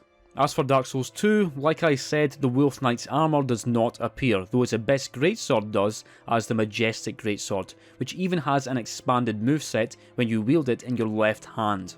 Artorias himself wields his weapon with his right hand when you fight him as a boss, but that's just because his left arm is useless and broken after sustaining a grievous injury down in the Abyss, presumably at the monstrous hands of Manus. Just like in Dark Souls 1, the set must be purchased in the third game, specifically from the Shrine Maiden in the dark and very creepy version of Firelink Shrine in the Untended Graves, though thankfully it ain't as expensive this time round, and furthermore it's known as the Wolf Knight set in this game, with Artorias' actual name having long been forgotten. Just like the Elite Knight set, Artorias' set is damn legendary, not least of all because of what an awesome boss Artorias himself is. In fact, I think he's hands down the best boss in Dark Souls 1. But let's not get unnecessarily sidetracked and dazzled by the enjoyability of his mechanics as a boss, because the aesthetics of his armour alone are more than enough to earn a place on this list. I spoke about another dark tainted character earlier on, that being Velstadt, though as I said there, his armour and weapon appear deceptively pure and pristine in form and colour, but for Artorias' set, the abyssal corruption is immediately apparent. Which makes sense, the dark seeped into Velstadt's soul over time, whereas Artorias plunged himself headlong into it. The armour itself doesn't appear to be too compromised structurally, but it's the tattered azure blue cape that really tells the story. You can still see a golden pattern emblazoned on the back, but it's completely frayed at the bottom and even damp from being drenched in the dark purple fluids of the Abyss, just as Artorias' soul itself would be drenched. And that also applies to the soaked tassels sprouting off from his helmet, which, although Artorias was known as the Wolf Knight, one of the 4 Knights of Gwyn, is shaped like a bird's beak. In Dark Souls 3, the armour is in much the same condition, though slightly more frayed and discoloured in places, but the black vein-like flow of the Abyss can still be seen in some places, such as along the gauntlets. And even though countless ages have passed since Artorias walked the Abyss, his twilight blue helmet tassel is as damp with the dark as it ever was and ever will be. Artorias is a legendary Fromsoft boss with a top tier design, and that includes his Abyss Greatsword weapon, which I consider to be the single coolest boss weapon in Dark Souls 1. And even though this is not a ranking video, if it were, Artorias' set would probably be in the top 3. Of course, even though Artorias did meet a tragic end, completely losing his mind to the Abyss, not only would he leave behind a legacy of unflinching duty and heroism, but also his wolf blood. Blood that would be consumed and shared between a new set of heroes, the Undead Legion. Yes indeed, we cannot talk about how cool Artorias and his set is without also giving a massive shout out to the Undead Legion, the Abyss Watchers, who serve as collective Lords of Cinder through their shared wolf blood, providing a fantastic and memorable boss battle accompanied by one of the all-time greatest boss soundtracks. And after the defeat, their set can be purchased from the Shrine Maiden. Although the Undead Legion were inspired by Artorias' fight against the Abyss, both sets are quite different in appearance, though one attribute they do share is that they are both fairly light, so as to allow for the sort of fanciful attacks and manoeuvres that both bosses perform throughout their respective boss fights. In fact, there are even iron kneecaps affixed to the Undead Legion's leggings so as to allow for their aggressive sliding and gliding fighting style. Much of the set features black dyed leather with segments of iron armour and chainmail for added protection, though the most striking source of black is without a doubt the veins flowing darkly up from the frayed lower edges of their capes, though even more notably around their distinctive pointed helmets, tying into the tragedy and irony of the Undead Legion, that being that in fighting the Abyss, they were always doomed to eventually become infected by it. Though instead of the story of Artorias, who was a lone knight apart from his canine companion Sif, here we have an entire legion of infected heroes who are so devoted in their Abyss fighting mission that they are locked in an endless battle in this corpse-littered hall, slaughtering each other and then resurrecting due to their undead curse, only for the battle to begin yet again in an eternal cycle, at least until the Unkindled One ends their abyssal torment.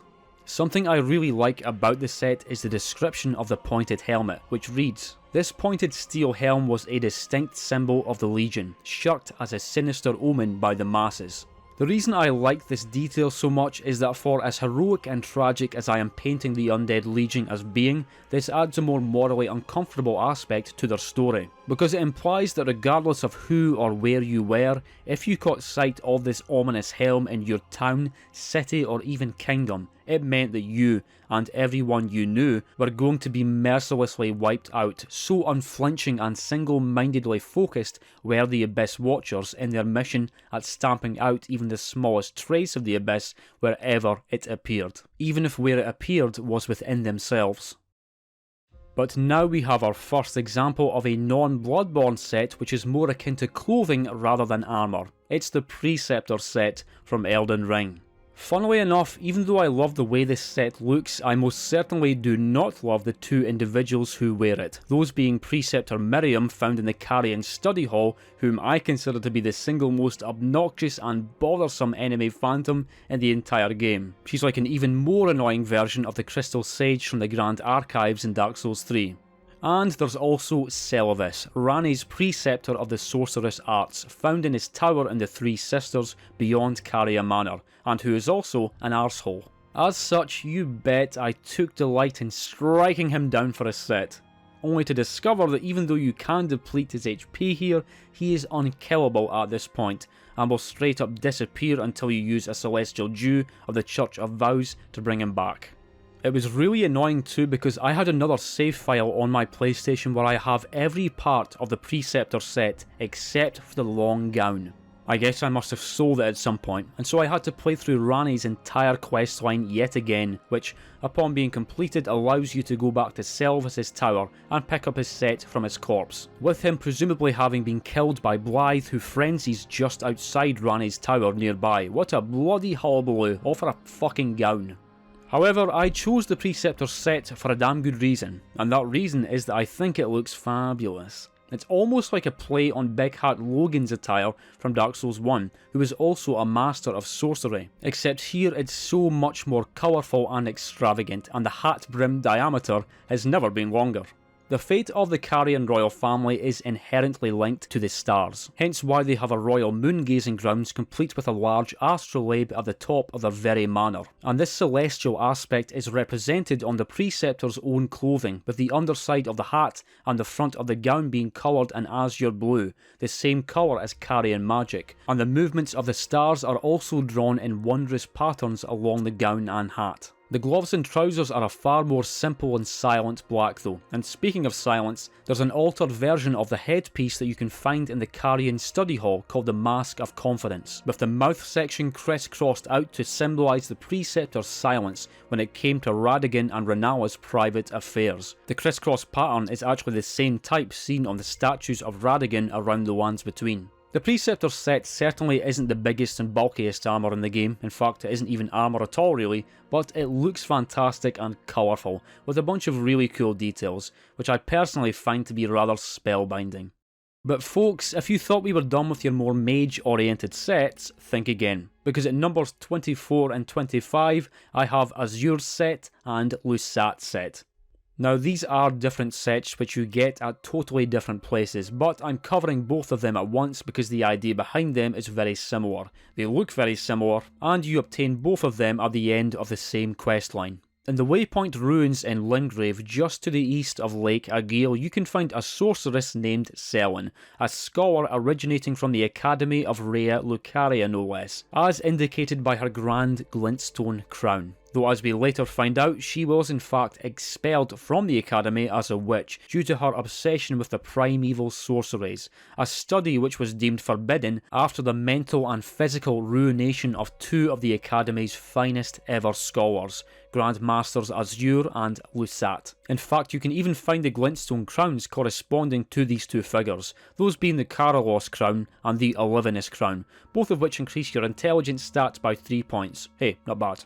Neither of these two mysterious figures are to be found at the academy though, and in fact, if you travel just beyond the very remote hermit village on Mount Gelmir, you can find Grand Master Azur, a frightfully large figure with bright green glintstone growing out of his head, shoulders, knees and toes.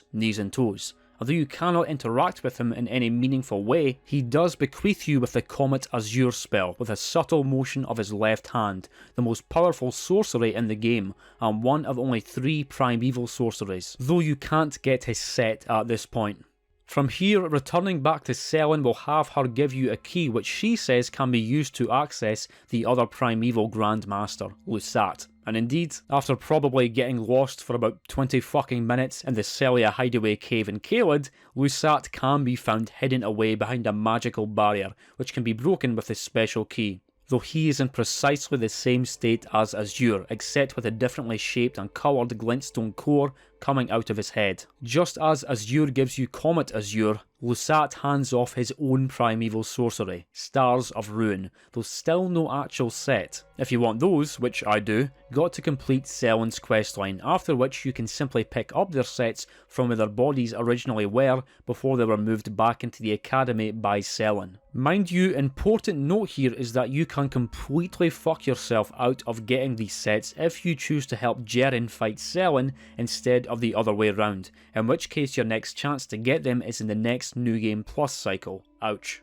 These sets might be profoundly different in nature and certainly colour when compared to most armour sets in this list, but that's exactly what makes them so interesting and cool looking. Both Azur and Lusat were so advanced in their intellect that they succeeded at glimpsing into the primeval current, except clearly this was not something that man was ever supposed to see. In the case of Azur, a long shard of crystal replaced his skull after he saw the infinite primeval darkness, leaving him a bewitched crystalline transhuman mass. A cool detail is that the colour of the crystal embedded in the headpiece of his set is the same colour as the Comet Azur spell, which is exactly the same case with Lusat's Stars of Darkness, which is the same deep dark blue as the enormous glintstone sphere which replaced his skull.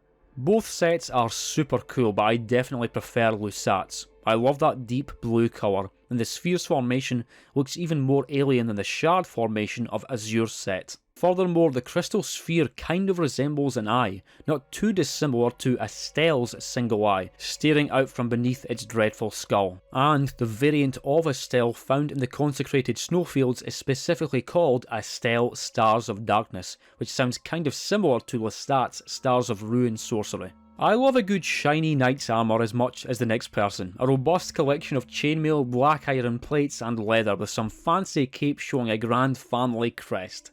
But I also love shit like this. Your more anomalous sets which feature strange shapes and colours born from dark cosmic currents. It's borderline Lovecraftian, but with a glintstone twist to make it even more interesting. In short, it's pretty goddamn cool.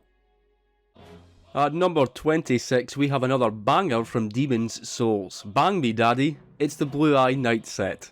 All your modern Fromsoft games have their main big scary knight enemies, a couple of which are still to come by the way, and indeed, in Demon's Souls it was your Blue-Eye and Red-Eye knights, the latter of which makes a special appearance in the very first blooming level of Boletaria before appearing in far greater number in the 3rd and 4th levels. To be frank, I would actually have preferred to choose the Red-Eye Knight set as my pick here, and you can't get that set. The issue is that it's digital deluxe edition exclusive content. Sure, no problem, here is another £20 extra for a set of goddamn armour. No. As for how to get the Blue-Eye Knight set though, thankfully no farming required. You can kill as many of these ghastly knights as you want, but all they can drop is their weapon, shield, a couple of items or some delicious grass. Rather, you find a piece of their set in each of Boletaria's 4 levels. The single coolest piece, the helm of course, is only acquirable if you've got either pure black or pure white world tendency, allowing you to go through that confounding locked gate at the start of the first level, though make sure to watch for Miranda, or Meralda. You know what, you say Meralda, I say Miranda. The blasted point is that the Blue-Eye Knight set is one of the most iconic armours in Demon's Souls. I don't think it's on the same level as the Black Knight set from Dark Souls 1, the Ring Knights from Dark Souls 3, or the Crucible Knights from Elden Ring, but it's very cool nonetheless. Though let's not forget that a big difference between this set and those 3 I just mentioned is that you couldn't get the Blue-Eye Knight set at all in the original Demon's Souls for PS3. It was strictly a look but don't touch sort of deal, which was quite cruel, because I'm sure that just about everyone who did look wanted to touch, and that's because of the blueness. Helm aside for a minute though, the entire set is quite magnificent, quite incandescent in its colour scheme and detail, with the form of the sun emblazoned all across the greaves,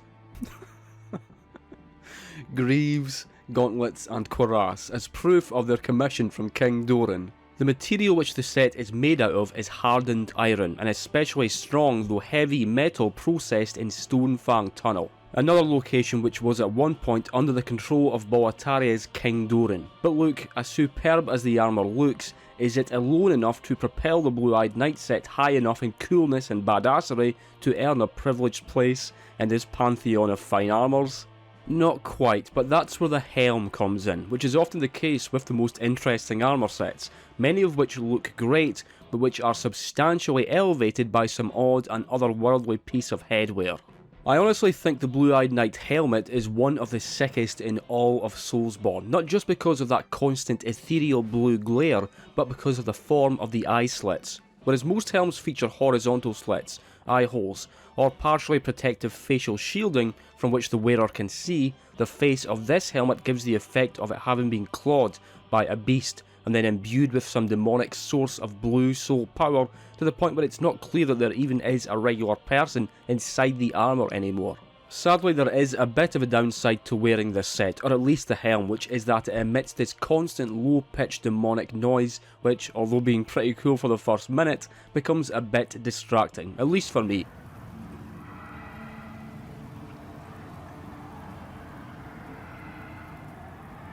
That aside though, hey, pretty damn cool set.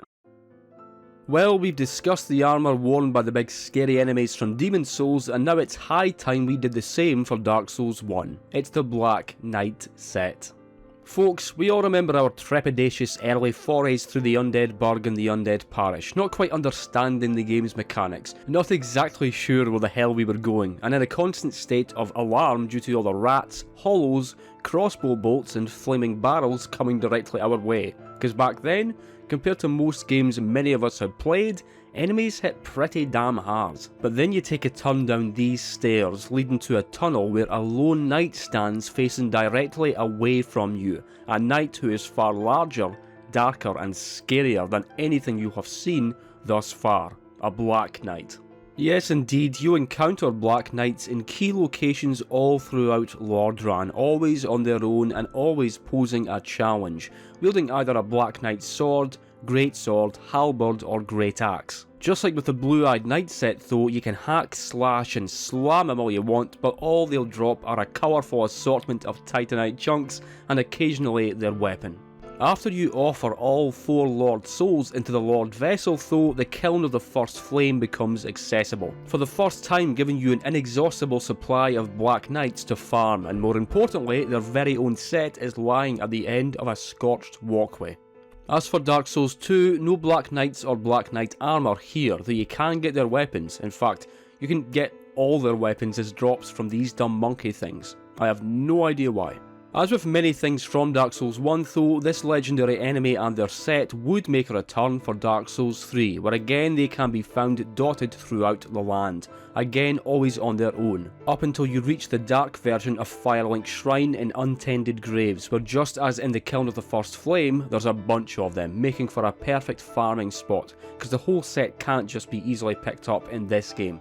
The Black Knight set is absolutely one of the edgiest and indeed blackest sets from the entire Dark Souls trilogy, right up there with the likes of the aforementioned Gloom and Raime sets. As dark as it certainly is in character though, it still features a strong decorative style, with near every inch of the armour and greaves being patterned with detailed engravings. The upper regions of the armour are where the style becomes particularly wicked, with sharp spikes sprouting up from the neck, and most notably of all, the demonic black horns coming from the top of the helm, in contrast to the angelic wings coming off the Silver Knight's helm. I used to think that Gwyn's Black Knights were what his Silver Knights transformed into after their souls were burnt to ashes in the Kiln of the First Flame, hence the blacker look as if they'd been scorched, but no.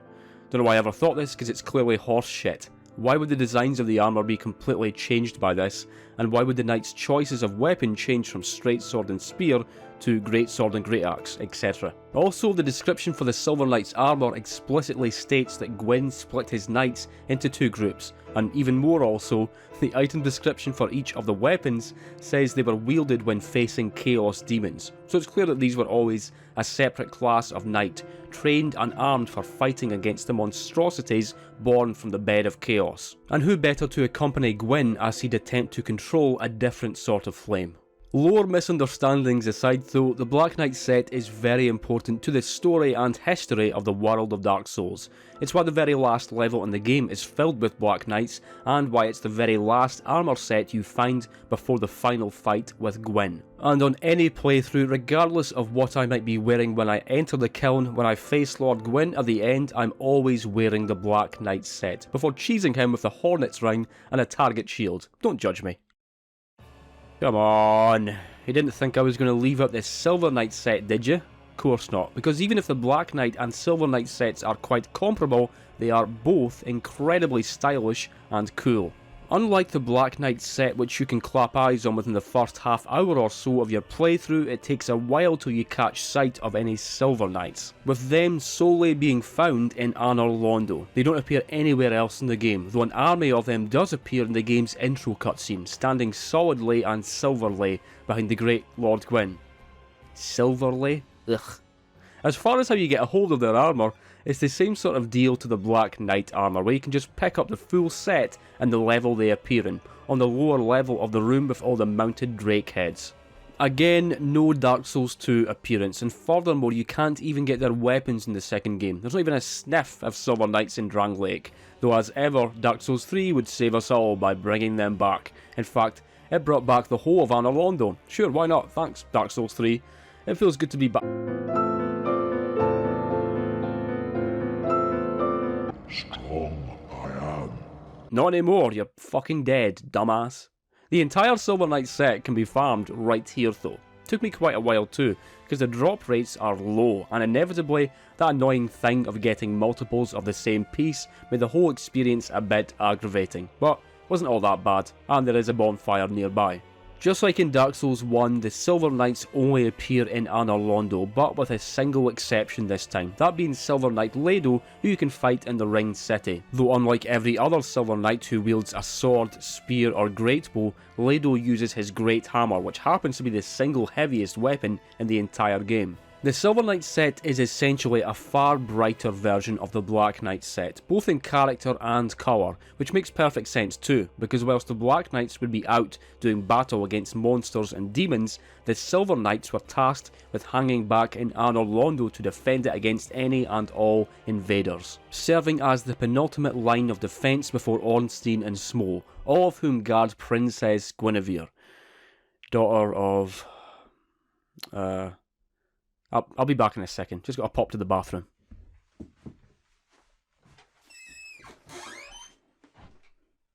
With the Silver Knights being permanent residents of Anor Londo, their appearance would have to be far cleaner and purer than their Black Knight counterparts, an idea exhibited very well by the wings protruding from their helmets, in contrast to black horns, tying into the whole deific and divine aspect of Anor Londo and its godly inhabitants.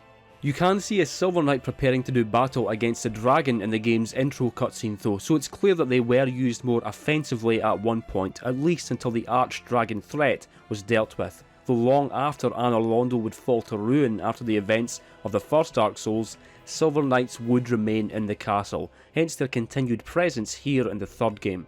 Between the Black Knight and Silver Knight sets, I do prefer the former, but even so the latter is the perfect counterpart to the former. Bright and pure rather than dark and jagged, angelic and divine rather than demonic and malign. Above all though, cool. Shiny and cool. Okay then, how about some more Elden Ring? I've covered a lot of classics thus far, lots of sets that most players would probably agree deserve a spot on this list. But here at number 29, I'm going to talk about one that you could arguably say looks really, really stupid. That's you though, isn't it? Not me. Because personally, I think the Bull Goat set is the GOAT. Not really, it's not actually the greatest of all time. That would be going too far. But I still do really like it. The Bull Goat set is worn by Great Horned Tragoth, a famed knight of assistance. You can catch sight of this interestingly garbed knight during Jerin's Radan festival speech, and he can even assist in the battle, as can he with the Magma Worm Makar and Draconic Tree Sentinel fights, but of course no way for you to actually fight Tragoth yourself during these encounters, and who'd want to fight him? He seems like a swell guy. I'll tell you who is not a swell guy though, Patches. Because if you show mercy to Patches upon your first encounter with the blustering bald bastard, after joining the blasphemous recusants at Volcano Manor and carrying out an assassination or two, Patches will show up and very kindly pass intel regarding a key assassination target onto you. Well, it quite clearly says letter to Patches here, and furthermore, this letter has quite clearly been opened, unlike every other letter we get here. Well, if you travel to the boss room where you fought Magma Worm Makar in the ruin-strewn precipice, you can invade Great Horned Tragoth's world, whose armour you get after his defeat. You can tell Patches the good news that the target has been eliminated, to which he promises to pass on this information to Tanith himself. No need for us to bother her with this. As downright fishy as the whole affair with Tragoth is, one thing is for sure. Even if you think his set looks ridiculous, got to admit, it's eye-catching. Yes indeed, obviously, of course, the reason he's called Great Horned Tragoth is due to his incredibly thick and large horns covering the front and back of his body, taken from some vast goat or ram, and then incorporated into his set of black and gold armour, resulting in this enormous animalistic ensemble. The horns aren't just for show either, because this set happens to have the single highest defense and poise stats in the entire game, and you can take it even further by equipping the Bullgoat's talisman found in Dragon Barrow Cave for a massive poise buff on top of that. Even though the two mightiest horns do protrude from the front of the main armour piece, the horn motif is featured elsewhere too, with some being wrapped around the wrists, and furthermore there are golden horn-like patterns across both the front and back of the armour, and certainly on the helmet. The Bullgoat set might actually be the first in this whole list that I feel is somewhat let down by the helmet, rather than it being elevated by it.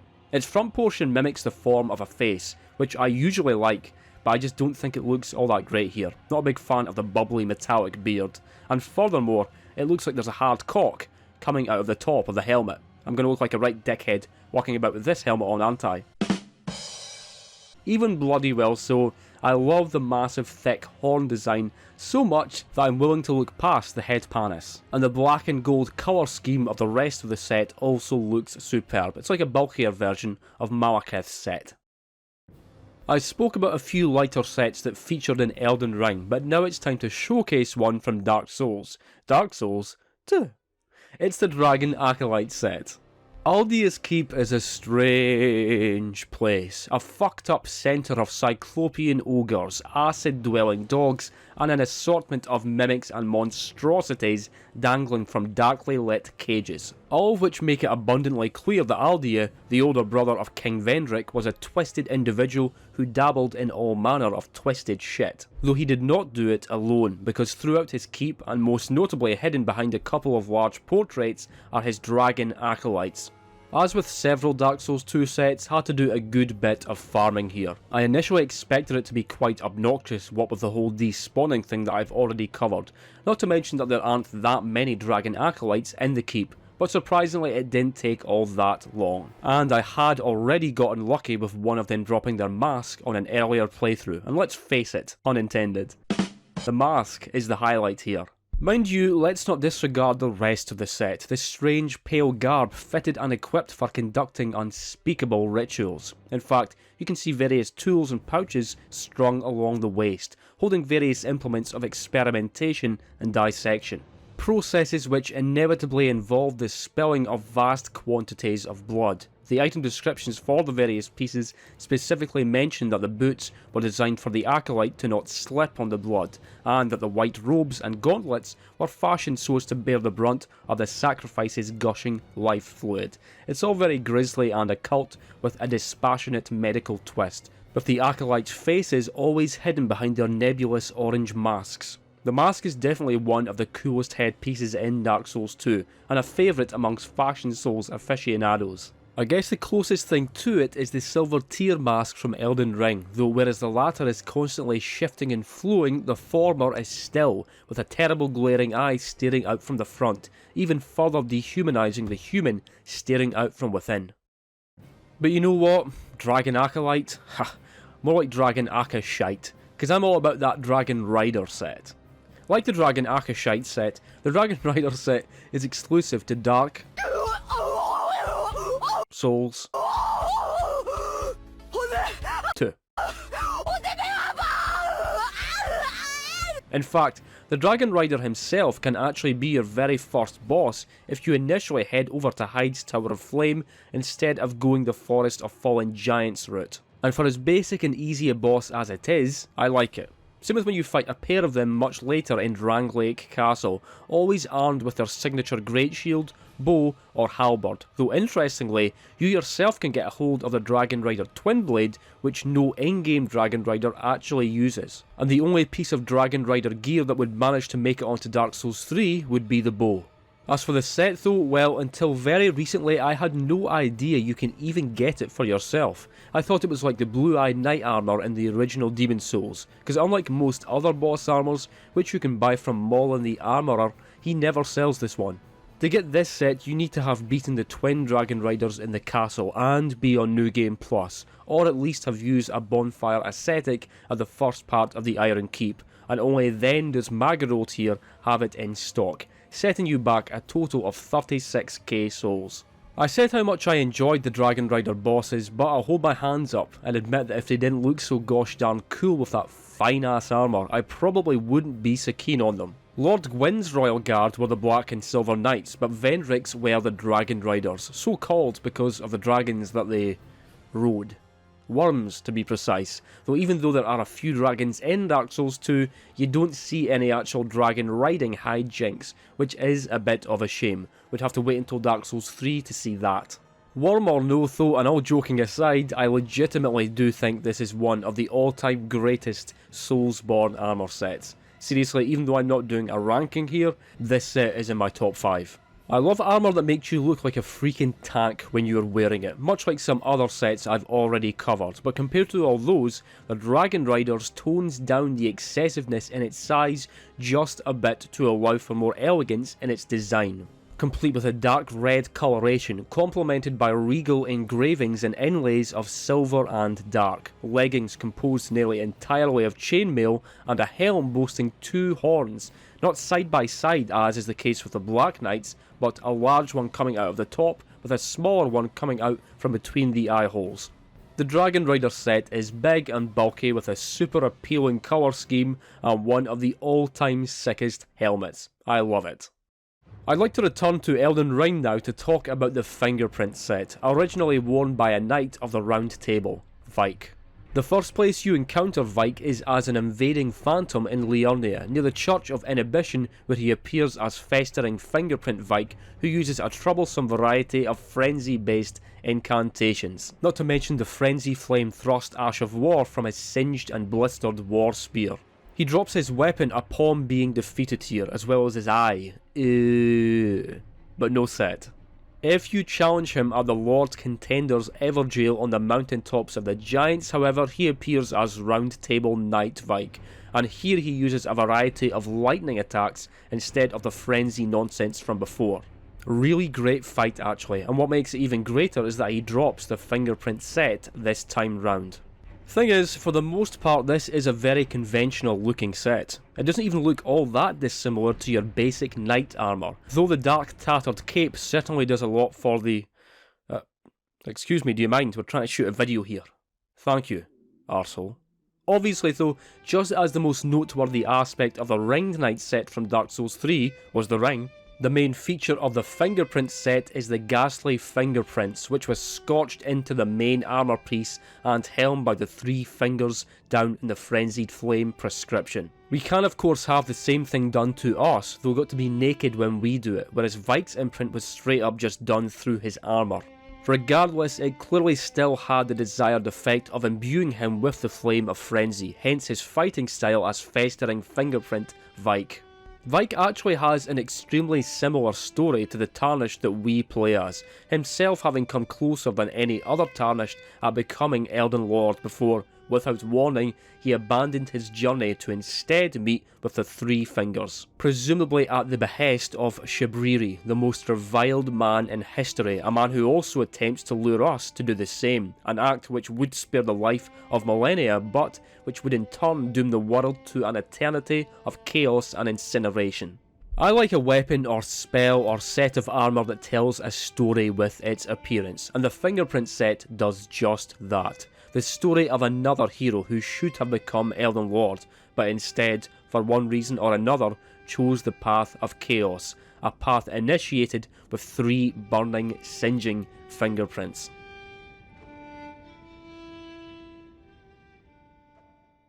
We are not done talking about Bloodborne though, folks. No. Certainly not. And indeed, here at number 33, I have Gascoigne's Set, which is of course worn by everyone's favourite Irishman, Father Gascoigne.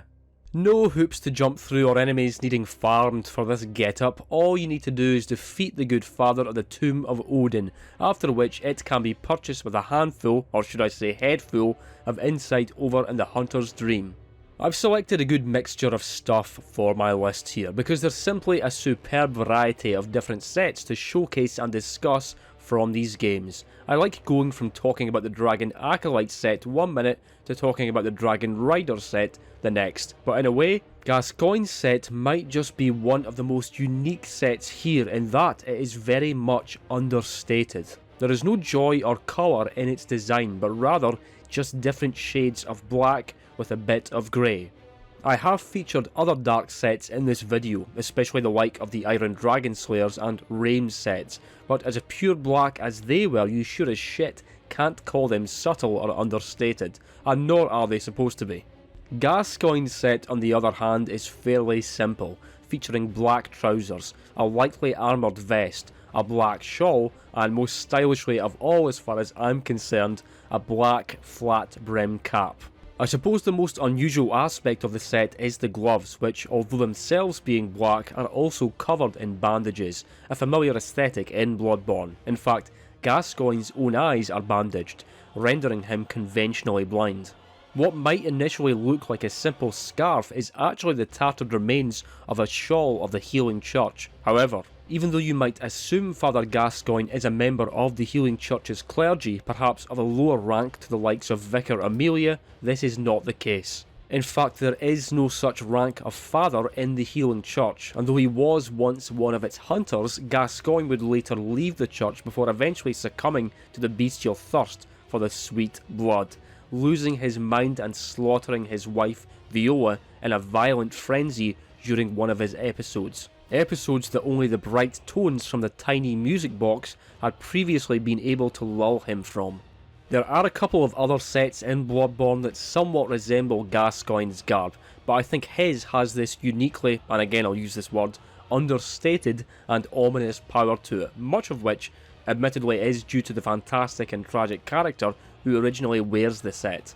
There are many more visually loud and colourful and heavy and even impressive armours and such that I have not included in my list in favour of Gascoigne's, but this is a list of what I consider to be the coolest sets, and to me, this is cool. Also, it reminds me of Harmon Smith from Killer 7, and I love Killer 7, so bonus points for that too. Time for another Dark Souls 3 exclusive. It's the Winged Knight set.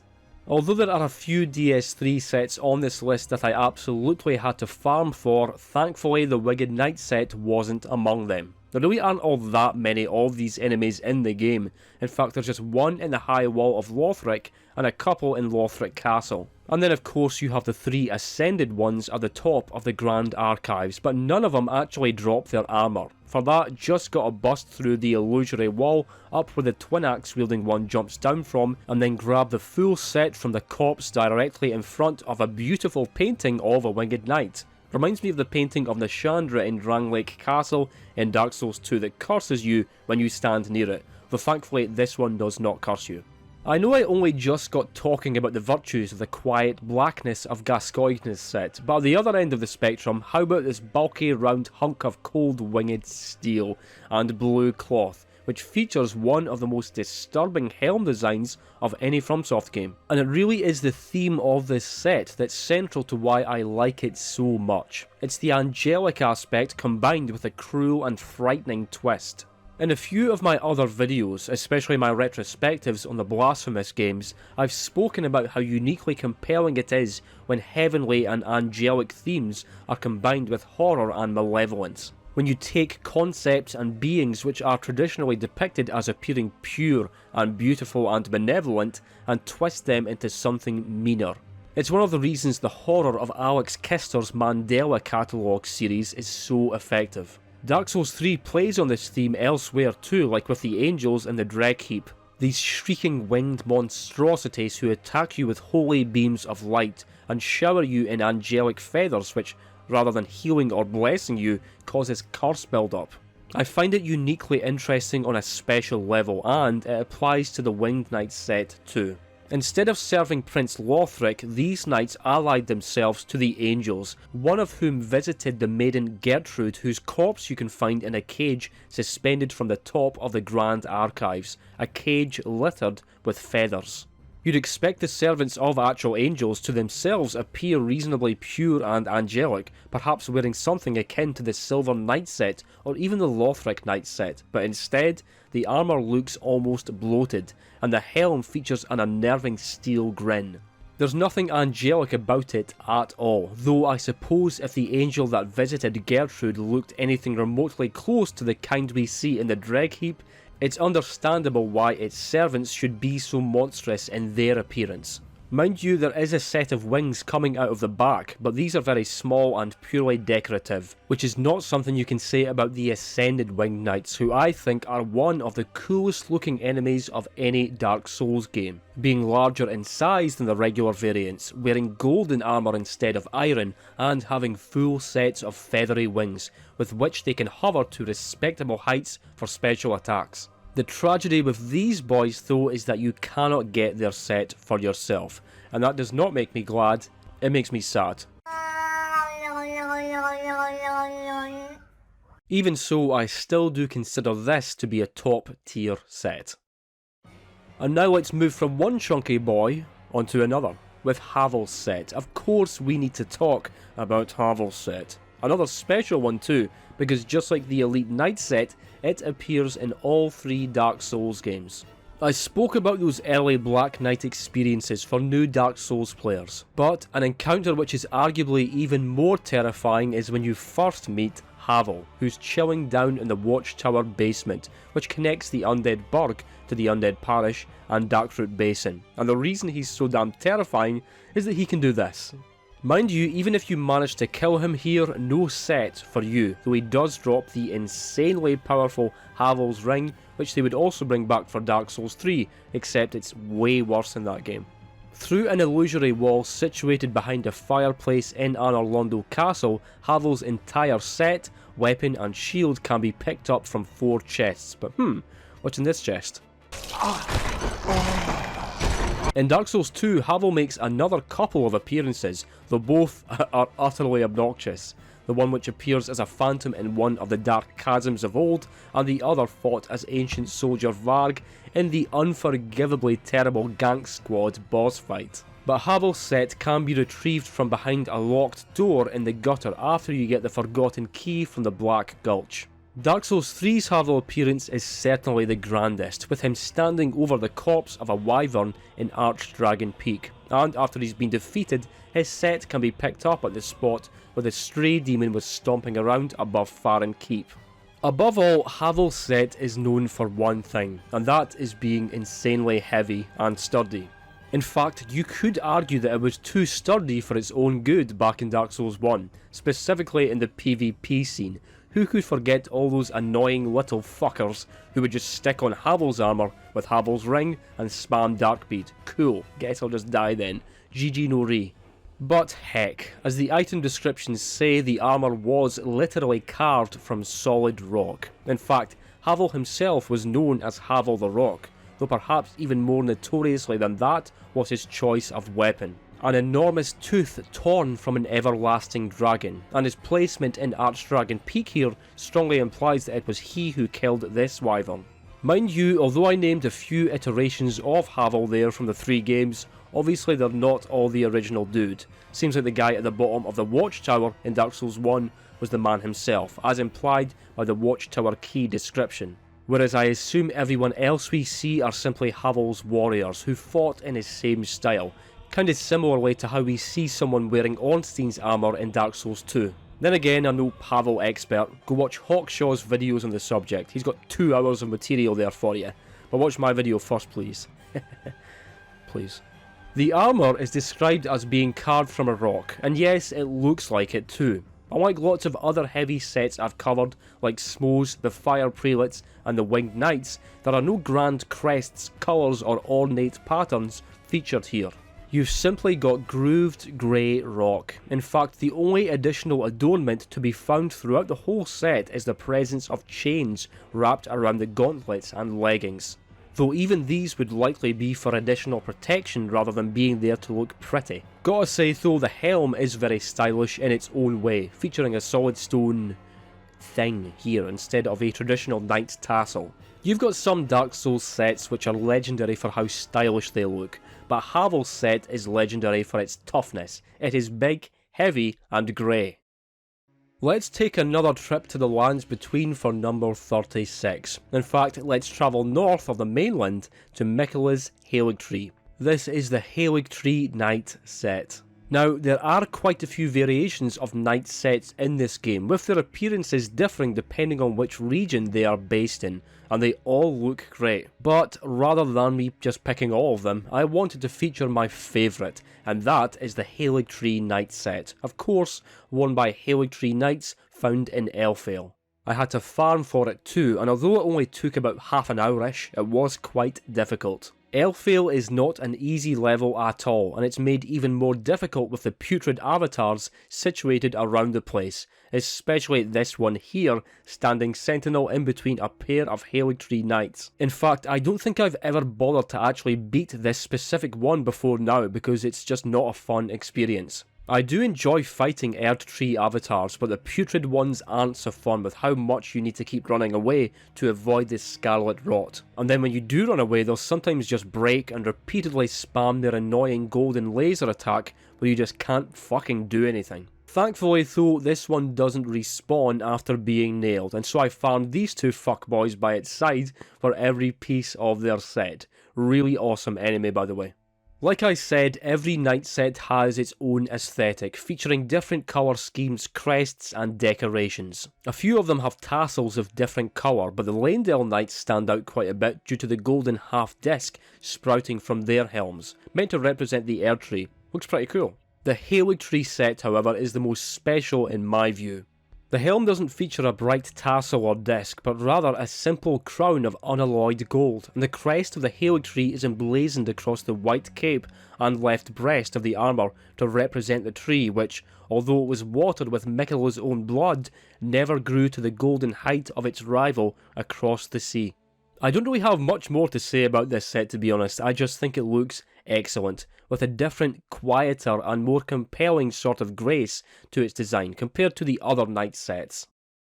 We had fun talking about the quiet golden grace of the Haligtree Knight set there, I hope, but I would like to swerve from one side of the spectrum to the other, so let's go from that to this, the Ironclad Set from Dark Souls 2, or should I perhaps say the Ironchad Set? Actually no, let's just call it the Ironclad Set. The appearance of this armour is actually quite unique amongst the Soulsborne games in that you can see it in two different states of physical deterioration. The Ironclad enemies found throughout the Forest of Fallen Giants both wear and drop the old Ironclad set, a moss-stained mass of extremely heavy iron. The pieces of this set in particular have a really cool item description too, saying, "One day, warriors wearing decrepit armour emerged from Dranglake Castle, and quietly assumed positions amongst the royal army. Not one of them ever spoke a word, or revealed the face under the mask." You don't actually see any ironclad enemies in Dranglake Castle yourself, but over in the Iron Keep, there are a lot of them, serving as a slower but arguably more intimidating enemy compared to the lightning-quick speed and technique of the Alonne Knights. Furthermore, these guys drop for a regular Ironclad set, which boasts a far more pristine aesthetic, and with better stats and durability than its old-ass Forest of the Fallen Giants counterpart. It's strongly implied, or rather pretty much stated, that there aren't any actual people inside this armour, though unlike the case with the Black Knights where their bodies were turned to ash while their spirits carried on, the Ironclad soldiers were minions created by the old Iron King. The Ironclad set might lack the unsightly mossy coating of the old version, but that still doesn't make it look all that fancy. Rather, it's clear that the one and only objective was to make it as big, bulky and protective as possible, so bulky that it's just about too much for a human to wear, because just like the other creations of the old Iron King, they are inhabited, or rather, possessed purely by souls.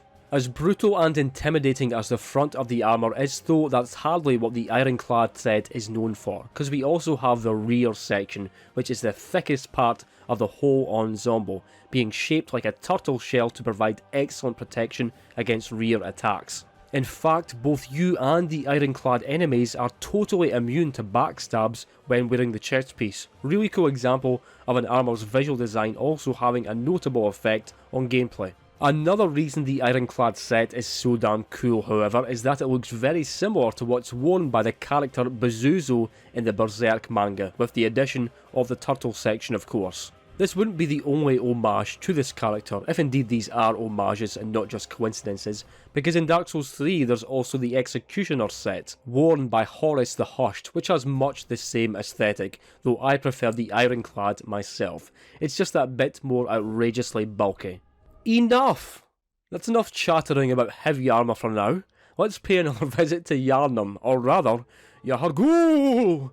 It's the Yahar'gul set. You've got different branches of the Healing Church, like the Choir, and various offshoot organisations like the Executioners, and you've even got your scores from Bergenworth, where all the horror began. But just off from Cathedral Ward, you have Yahar'gul, Unseen Village, an ominous and malevolent place of mind-blasting horror, where the school of Mensis work their surreptitious rituals in the dark. And of course, Yahar'gul also has its very own brand of hunter, those being the Yahar'gul Hunters. You can find a pair of them just off from the Grand Cathedral, and an infernal fucking trio of them inside Yahar'gul itself after the place becomes especially nightmarish once Rom has been defeated. I hate these guys. Back when discussing the Cainhurst set at number 20, I mentioned that there were only one or two other Bloodborne sets which boasted any sort of metallic shielding, and indeed, the Yahar'gul set is one of them. Specifically the helmet, which is essentially a heavy iron cage, somewhat gladiatorial in style. The Mensis scholars do of course wear their bizarre Mensis cage around their heads, but the hunters wear a thicker, more brutal sort, aiding with both combat and kidnapping, rather than facilitating contact with the Great Ones of the Dream. The set also has an alternate headpiece too, which still features the iron helmet except with a black hood covering it, rendering it even more ominous and with slightly increased resistance to some status effects. As for the rest of the ensemble, it's almost the inverse of the male version of the White Church set, except intensely darker and more frayed and ragged, especially the torn cape visible atop the shoulders. There's also an interesting rope aspect to the set, draped over the shoulders to give it all an even shabbier look. Although the wearers of this set are called hunters, this is in name only, with their main purpose being to kidnap people to aid in Mensis's unspeakable rituals with nightmares and flesh, the results of which you can see vividly in Yahar'gul. It's a dark and ominous set, most befitting this dark and ominous village, and it's one of the coolest sets in Bloodborne. Oof, too spooky for me though, mate. I do believe I need a palate cleanser after all that horrible, horrific horror. So let's go somewhere a bit brighter, a bit lighter. Let's go to Dark Souls 2's Elaeum Lois for the Rampart Golem Set.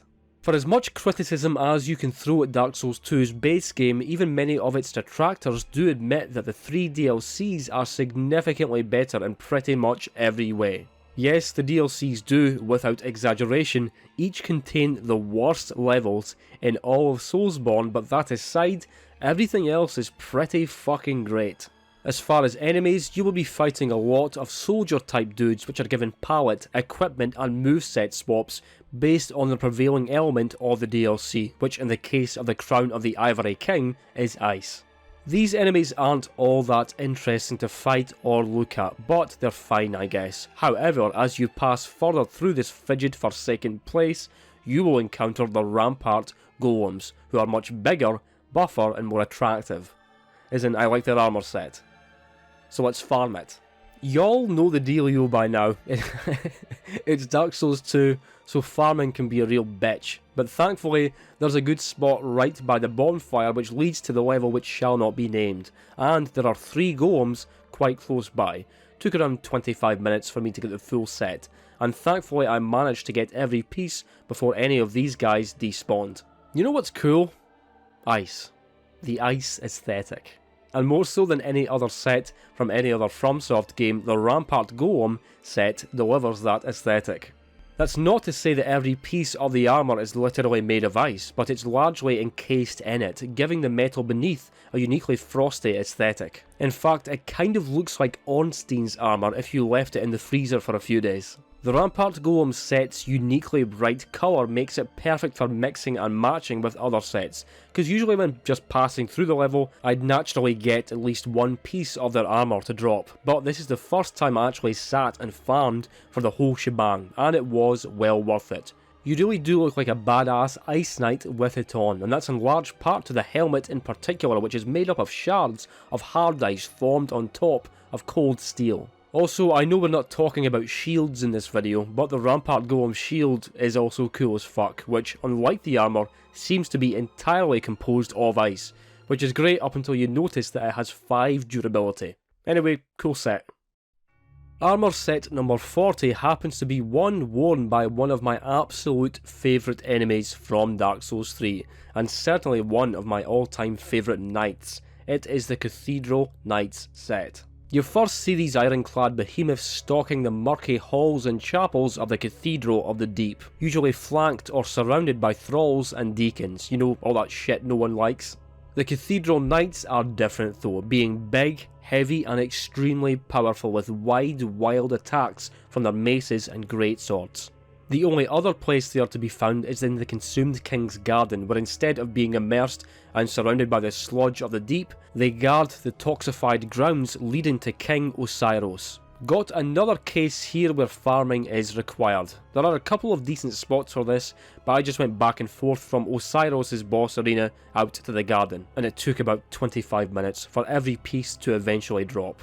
This is another big, heavy armour set that simply does not fuck around. In fact, just as you might expect from looking at it, it's one of the heaviest in the game, though it doesn't weigh quite as much as the likes of the Winged Knights, Havos and the Exile sets. Even though there isn't really any other set in the game that looks similar to the Cathedral Knight set, in a way it does have a sort of conventional design. Not conventional from FromSoft, but it is very reminiscent of depictions of Crusader armour, though for the most part that is due to the Great Helm. In fact, unless I'm very much mistaken, the only other example of a Great Helm of a similar shape is that of the Heide Knight's Great Helm. I'd love to show me wearing that helm, but as discussed in part 1, I couldn't get the fucking thing to drop. The Cathedral Knight set is largely composed of heavy metal plating and chainmail, which, as well as being wrapped around the arms, also drapes down, resulting in a sort of chainmail cape effect. And whereas most heavy armours tend to look rather clear and pristine in their designs, this one clearly looks battle-worn, featuring various marks and dents along the breastplate, though rather than this making it look all shitty, I think it adds to its character.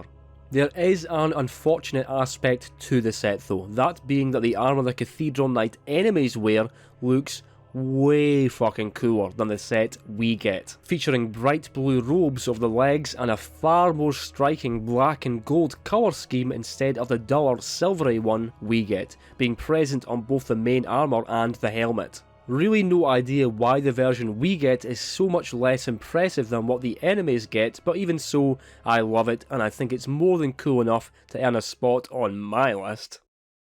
Folks, back at number 36 I spoke about how much I love the way Elden Ring's regional knights looked, with all their brightly coloured armours with their differing helm decorations and such. But you can find all those knights strolling proudly out in the open, sometimes on their own though often with backup. My pick for number 41, however, is a set worn by a far more furtive and shadowy knight. One that only ever actually appears in the Black of Night. It's the Knight's Cavalry Set. Did you know that there are 10 different Knight's Cavalry bosses found throughout the Land Between?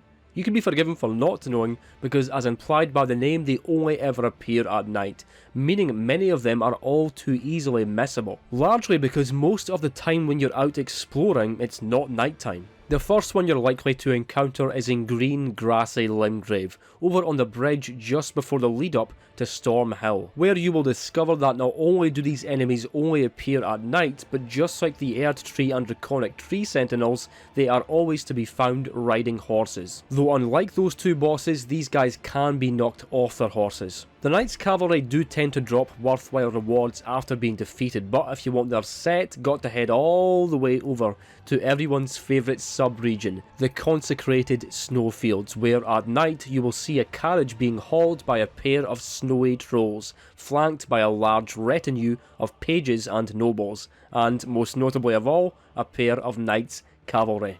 I do actually enjoy fighting this enemy, but not when there are two of them. This fight stinks. The bright side though is that once both have been felled, you get that sweet armour. Although it's not obvious at first, the Knight's cavalry were once led by the fell Omen, aiding him in his mission of delivering death to Tarnished who would covet the Elden Throne.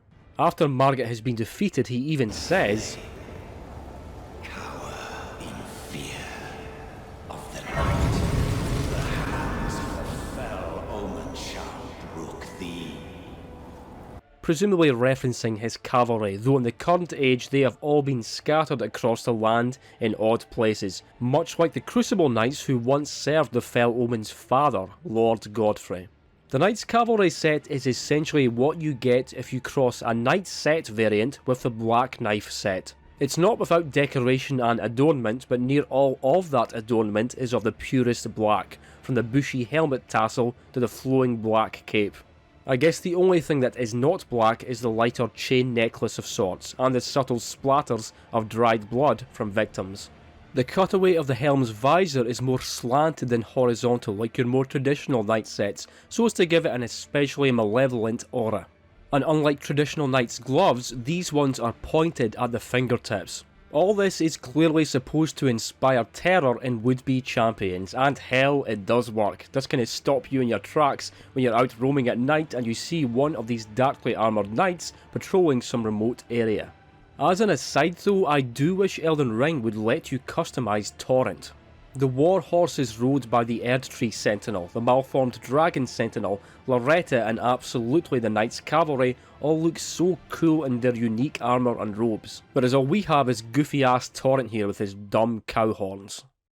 At number 42 I have the armour belonging to my single favourite NPC character in all of Elden Ring. It's the Omen Set.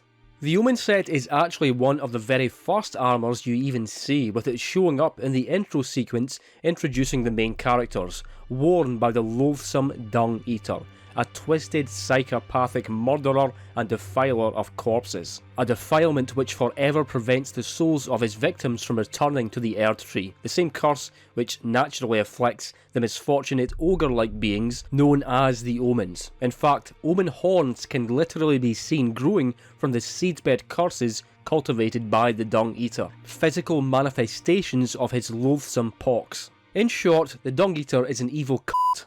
And if you can't resist slaughtering him down in the subterranean shunning grounds as soon as you get access to his cell, you will be rewarded with his set. Or alternatively, you can render him a puppet by giving him Selvis's potion or just complete his questline in its entirety for both his set and the mending rune of the fell curse. It's self-poxed and blistered with horns, which brings us to the appearance of his Omen Set. This rank, rusted armour is made thus to represent the landscape of the Dung Eater's mind, who, although he was a human, wished to see himself as an omen. Although you do encounter a few omens with all their grotesque bodily horns still intact and sprouting every which way, most of them have had their horns crudely excised due to the extent to which normal humans abhor any physical manifestation which harkens back to a time before the Golden Order and the Erdtree. It's why the misbegotten are similarly mistreated, and why Crucible Knights also became outcasts of sorts due to their association with the Crucible. Indeed, the Omen Set is made to look like an omen with its horns cut off, featuring innumerable crudely sliced stumps sticking out of the foul red rusted armour, though perhaps some of that red is from the blood of his victims. More so than perhaps any other armour set from any Fromsoft game, this one looks like it would stink. It looks fucking minging, man. And you can even see strands and clumps of matted hair hanging down from some spots. The sun medallion hanging from the neck is certainly an interesting and far less grim aspect to the set though, being very much at odds with the filthy foulness of the rest of it. The item description for the armour reads, "Worn by the Dung Eater." The heavy sun-shaped medallion represents both the guidance he once saw and the ring to which it will one day lead. Was initially quite confused by this, but I guess the ring being referred to here is the mending rune of the fell curse, which would represent his life's work. A ring to be incorporated into the metaphysical structure of the Elden Ring, so that every living soul in the lands between would be affected by the Omen curse. In any case, I love this armour set. It's not meant to be grand and shiny with gold engravings and a colourful helm tassel and a bright cape. It's meant to be a rejection of all that, a rancid rejection of gold in favour of filth and curse-laden hate. Yes indeed, ladies and germs, the Dung Eater is a foul character indeed, and his armour is fucking disgusting, which is why I like it. It's interesting. But for now, why don't we travel over to the opposite end of the spectrum of likeability and talk about Blaidd Set. Yes indeed, Blaidd is a fan favourite of Elden Ring, and it's easy to see why, though I know folk love a bit of Alexander too, and it's also easy to see why. I sure wish we got to wear his set, can you imagine? Even though you might be dying to try on Blaidd's set as quickly as possible, and who could blame you, as far as I'm aware the only way to get it is by finishing Ranni's questline. Apparently if you attack him early he will just disappear, much like how Selvis does if you're too eager to attack him. Thus, got to go through Ranni's whole quest, involving Blaidd, Selvis and Iji, all of which concludes in Blaidd frenzying just outside of Ranni's tower in the Three Sisters, just as he was hardwired to do by Ranni's two fingers in the event that she stray from the intended path of the Empyrean, which, with our help, is exactly what she does do. And finally, upon Blaidd's defeat, usually after he's managed to kill me at least once because his moveset is fucking wild, you get his armour, gauntlets, greaves and royal greatsword, but no mask. Fear not though, because just by Selvis's tower you can simply retrieve it from some ruins. I'd already picked it up so you can't see it here, but trust me, this is where you get it. Not sure why it's over here where Selvis worked, though maybe it's got something to do with the Preceptor's depraved puppeteering proclivities. Selvis's perversions aside though, Blaidd Set is quite unique in regards to the headpiece. There are several Soulsborne sets which feature bestial, monstrous or demonic helm or mask designs, like Vengarl's, the Smelter Demons and Morn sets, not to mention your various imp heads and such. But Blaidd's mask isn't just some stony or metallic representation of a non-human, instead it is fashioned directly after the half-wolf's likeness, featuring facial fur, a snarling snout, and even an injured left eye, precisely mimicking the lupine visage of Blaidd. At first glance, the mask's existence kind of implies that Blaidd himself might himself be wearing a mask. Himself. Because indeed, other than his head, everything else seems wholly human, certainly his soft, clear voice, in stark contrast to the overtly bestial features of the likes of Malekith. But no, he actually is a half-wolf, one assigned as Ranni's shadow specifically because of this. As the item description for the Raging Wolf armour says, according to the old legends, wolves are the shadows of the Empyrean.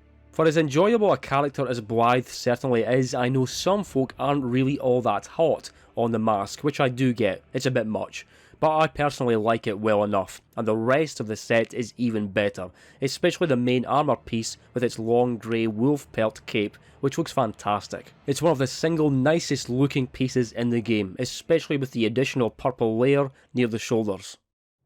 I bet you thought I wasn't ever going to talk about Demon's Souls again, didn't you?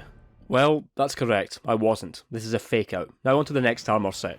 Not really though, that was another fake out. In fact, from number 44 here to number 49, I'm going to go through the games in order, starting with Demon's Souls Brushwood Set. As you've heard me say, a few of the sets on this list happen to belong to some of my favourite characters from these games, and sometimes that in itself makes the armour more appealing for me to want to wear it for myself. And much the same is true of the Brushwood Set, which is worn by dear sweet Bior. Fairly easy character to miss, but you can rescue the grizzled old knight of Boletaria after getting the Iron Ring of Keys from the fat official in the Inner Ward, which can be used to enter the small jail section at the end of the Lord's Path. And indeed, for as gallant and noble and lovable as Bior is, if you like, you can murder the man for his armour, either here or back in the Nexus. Thankfully though, that is not necessary, because if you've got either pure black or white world tendency, behind that gate back in 1-1, you can find the whole Brushwood set at the bottom of the corpse pit, though again make sure to watch out for Executioner Esmeralda, or whatever the fuck her name is. The Brushwood set is to Demon's Souls what Haligtree Set is to Dark Souls. It is the heaviest armour in the game, and it offers the greatest physical defence, not to mention superb fire resistance. That might seem strange considering it's called the Brushwood Set, but the thing is, it's not actually made of wood at all, so I don't know why it's called that. Regardless though, it's a striking set of armour. I compare it to Haligtree Set, but where the armour is solid grey and as unyielding as a rock, the Brushwood Set in comparison is bright, engraved, highly decorative and quite magnificent, as befits perhaps King Alonne's most brave and fearsome knight, at least until conditions in Boletaria took such a dire and demonic turn, leading to Bior's imprisonment. I really was a late comer to the Brushwood Set, largely because, historically, both in the original and in the remake, I never really tried it on because of how damn heavy it was, but I'm glad I eventually did, because it's for sure one of the best looking sets in the game, and a brighter alternative to the far darker designs of the Gloom and Dark Silver sets. The last 3 armour sets I've spoken about have belonged to really great NPCs who are themselves elevated in memorability and flavour thanks to their distinctive appearances, and at number 45 here, the trend continues, with Chester's set. Marvellous Chester is one of the most interesting characters in Dark Souls 1, and that is largely due to how damn out of place he is in its universe. I mean, our own character is quite out of place in Ulusil, the land of golden sorcery, having been violently pulled into the past by the monstrous arm of Manus through an abyssal portal in Darkroot Basin. But Chester is on another level of oddness, with his dark leathery swag and top hat. Same voice actor as Osiris from Dark Souls 3 and Jura from Bloodborne, by the way. What's extra odd is that Chester straight up invades you in Ulusil Township shortly after you meet him, though rather than dropping his luscious set there, all you get is exactly 9,505 souls. To get his set though, got to kill him back near the narrow bridge where he's in his non-phantom form, and turns out that isn't easy. The bastard killed me a good 3 times before I finally got him. But get him I did, and behold, now I, a marvellous Chester, mischievous grin and all. There are of course a variety of light and moderate weight armour sets in Dark Souls 1, but Chester's is something else. Looking far more similar to what some sinister otherworldly aristocrat might wear, featuring a long black leathern suit, an elegant neckerchief, and a red rose sticking out of the jacket's lapel. It certainly still seems robust and battle ready, however, and there's even a short gold-handled dagger tucked away down the straps of the right trouser leg. Although the whole set is superb and very unique for this game and the 2 Dark Souls games which would come after, it's the hat that really completes it, especially with how your character is forced into an unnaturally wide grin. Seems like a pretty strong homage to the fat officials from Demon's Souls on PS3 actually. The other connection folk make, however, is of course that Chester very much looks like a Bloodborne character, having the same compact black leather aesthetic as Yharnam's Hunters, though obviously Bloodborne wouldn't come out for another 4.5 years after Dark Souls. It's a fun idea to play around with, that Chester was somehow brought to Ulusil from Yharnam, but that's really all it is, a fun idea. I mean, our character was brought to Ulusil, but not from a different world, it was from the future. I guess you could say, well, maybe Bloodborne is in the same universe as Dark Souls, but way into the future, and then Armour's Core is set even further into the future than that, but you know, probably not. And in any case, my point is here and now, Chester's set is very cool. Let's return back to the world of Dark Souls now for set number 46, the Throne Defender set. Everybody complains about the various double boss fights featured in Elden Ring, like the Knight's Cavalry fight I spoke about not 10 minutes ago, but let's not forget that the Dark Souls games themselves had examples of dynamic duos also. Fuck. The anti-penultimate boss in Dark Souls 2 is in fact a double fight against the Throne Defender and Throne Watcher. It's actually a rather decent fight to be fair, and it has the same revival mechanic that would go on to feature for the Witches of Hemwick boss in Bloodborne, and also the Twin Princes in Dark Souls 3. After they've been beaten though, cocky old Mullen the Armourer will have the sets for both the Throne Watcher and Defender in stock for purchase, yeehaw! Right, that's enough of that. The Watcher set is okay and has a unique style to it, but I don't love it. The shield you can transpose from its soul is one of the coolest in the game. It makes a bell-like noise when struck due to it having been constructed from an old sacred chime, kinda like a shield version of Velstadt's sacred chime hammer.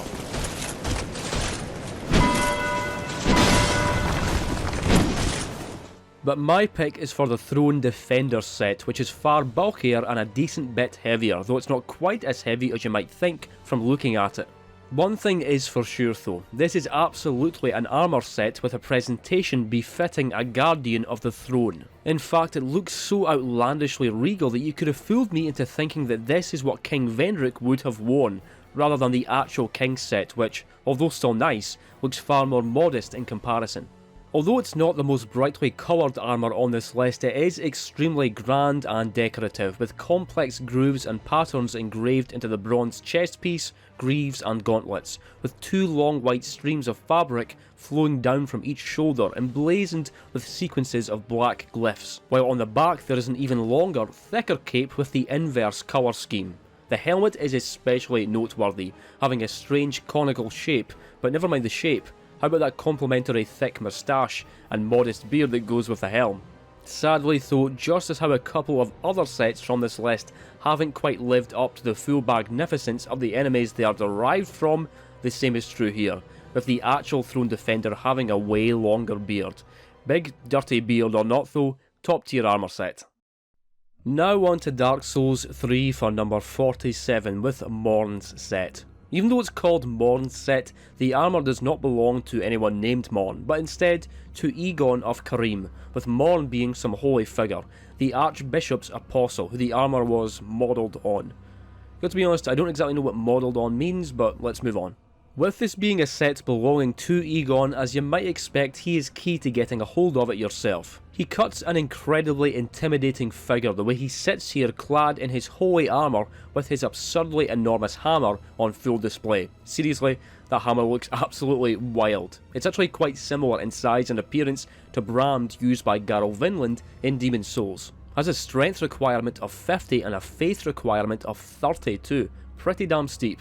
You can kill Egon upon seeing him, either here or at Firelink Shrine, at which point his set can be purchased from the Shrine Maiden, or you can follow his quest, with him being the Guardian of Arena, a failed firekeeper who he is tasked with protecting for his entire life, though she's rather cruelly locked inside a cell when we meet her, and Egon is also strangely scornful when he speaks of her.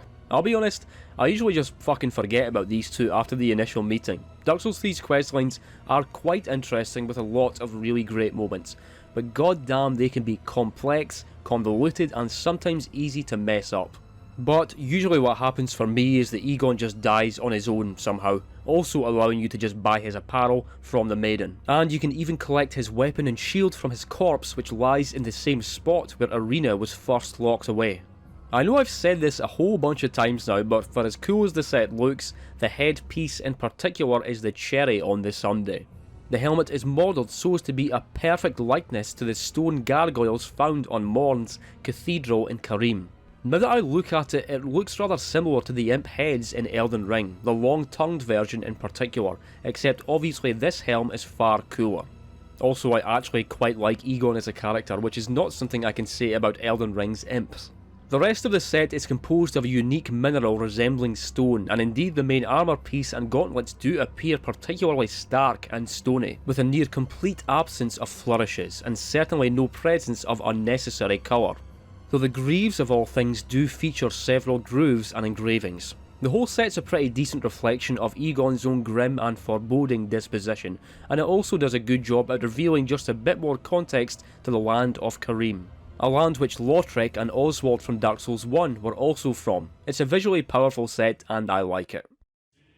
I spoke about Chester's attire back at number 45 with its similarity to those featured heavily in Bloodborne, but now for number 48 we're going to talk about another actual Bloodborne set, and the last set from that game that will be featuring on this list, the Old Hunter Set. There are of course a variety of different Hunter sets in Bloodborne, though although the themes of the game do get very deep, cosmic and Lovecraftian, the starting thrust of it all is the hunt, wherein hunters must slay beasts so as to once again bring relative peace to Yharnam, at least before the coming of the next dreadful and bloody scourge. You've got stuff like the Hunter Set, the Yharnam Hunter Set, the Ashen Hunter Set, the Charred Hunter Set, and a bunch more, and pretty much all of them are superb looking. But my personal favourite is something which dates back before all these styles, back to the time of the Old Hunters. I am of the opinion that the Old Hunters DLC is one of the greatest pieces of gaming content ever made, and while there are many reasons for that, one reason is the presence of the titular Old Hunters, a breed of beast slayers far larger, more brutal, more ferocious, more insane and more bloodthirsty than the calibre of blood-drunk hunters you encounter out in modern day Yharnam. They're a great enemy. In fact, they are literally my favourite enemy in the whole game, and thankfully you can get their set, which much like the Constable set is situated around the Hunter's Nightmare, and you can even get an alternative top hat headpiece if you're not a fan of the basic cap. Should also highlight the decorative Old Hunter's garb and trousers that can be found in the research hall to mix things up further, though I prefer the regular variant. Just as Old Hunter weaponry is generally cruder and less refined than the weapons used by modern day Healing Church hunters, the same can be said for Old Hunter attire. The newer attires each have varying degrees of robustness incorporated into their designs, but they're also rather ostentatious, being just as much about representing and flaunting the particular branch or associated group of the Healing Church that the hunter is associated with. The Old Hunter set on the other hand is far more simple and all the more threatening for it. That's not to say that it's totally lacking in any sort of style, because I think it looks bloody great, but in a slightly shabbier, noticeably more old-fashioned way. It's not too dissimilar to Gascoigne's set with its long black coat and wide brim cap, though the headpiece of this set also features stitch-up fabric covering the mouth, perhaps intended to be an archaic measure to prevent sprayed beast blood from finding its way into the nose and mouth. I was originally actually going to put the Yharnam Hunter set in here for number 48, but I simply enjoy the flavour of the Old Hunters too much to leave them unrepresented in my list. Their set is a classic. Oh, come now. You didn't think I was going to leave at the Crucible Knight set now, did you? Of course not, because folks, I love Crucible Knights, and I love their set. In fact, my most commonly used fashion souls is to wear the Crucible Axe armour, gauntlets and greaves with the ever-intimidating Omen Smirk mask. But we're talking pure armour sets here, and so to hell with the mask, get me my helm. Crucible Knights are dotted all over the lands between. They're essentially Elden Ring's version of Black Knights, except instead of being scattered to all corners after the sacrifice of Gwyn, they were left without a leader after the Grace of Gold was taken from Lord Godfrey by Queen Marika prior to his exile. Nailing these knights will get you various rewards, such as aspects of the Crucible incantations and even their Crucible Horn Shield in the case of the one down in Siofra Aqueduct, which I consider to be the single coolest looking shield in the game by the way, but to get this set, got to take down Ordovis at the end of the Orisis hero's grave. Absolute bastard of a fight too, because he's paired up with a Crucible Tree Knight, which is far from ideal. I love both these enemy types, but let's keep them separate if you please. Winning the fight will get you the Crucible Axe Set though, and also Ordovis' Greatsword, which is another favourite of mine. Just look at that Ash of War. As for the Crucible Tree Set, you can get that from a chest behind Siluria down in Deeproot Depths, though it actually shares the same gauntlets and greaves with the Axe Set. And also, for as much as I do like these pieces, my pick does specifically go to the Axe Set. The thing that makes the Crucible Axe Set so uniquely compelling is its association with its namesake, the Crucible. The Lands Between is of course a place fiercely devoted to the Golden Order and the Erdtree, with arboreal designs, motifs and colours visible in many places and on many armour sets. And even the main rival faction in the Lands Between worship a tree, just a different one. The Crucible Knight's presence and appearance harkens back to a time before the Erdtree, when aspects of the Crucible such as horns, wings, tails and scales were considered to be physical manifestations of the divine. However, in the time that Elden Ring is set in, such aspects are considered to be signs of impurity, hence why beings such as the Misbegotten and Omens are shunned, as are these scattered knights, who themselves make use of crucible-based incantations. In fact, wearing pieces of their set actually increases the power of such incantations, and their great shield features an enormous horn. Perhaps the most striking aspect of the armour, however, is the colour, a unique red-tinged gold, said to exemplify the nature of primordial gold, perhaps an even truer gold than the more ostentatious incandescence of the Erdtree. The helm is also a standout part of the ensemble, featuring an extremely distinctive double axe blade design, the mark of Knight Ordovis, perhaps shaped so in tribute to the axe used by Lord Godfrey.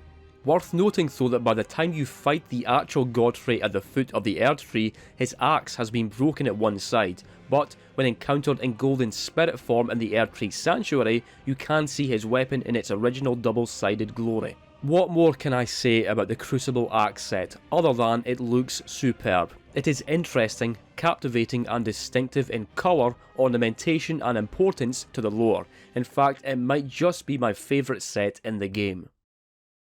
And here we are folks, all the way at number 50. What a ride it's been, and thank you for watching this far into the video.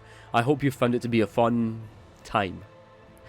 This last one's going to be a wee bit different though, because instead of just featuring one set here, I'm going to give shoutouts to 3, all from Dark Souls 2 as it happens, with the common element between them being that I did not manage, or if you want to be really uncharitable to me, I did not bother actually acquiring them myself for similar reasons. It's the Black Dragon, Ivory King and Lois sets, all of which I think are extremely fucking cool. First off, the Black Dragon set.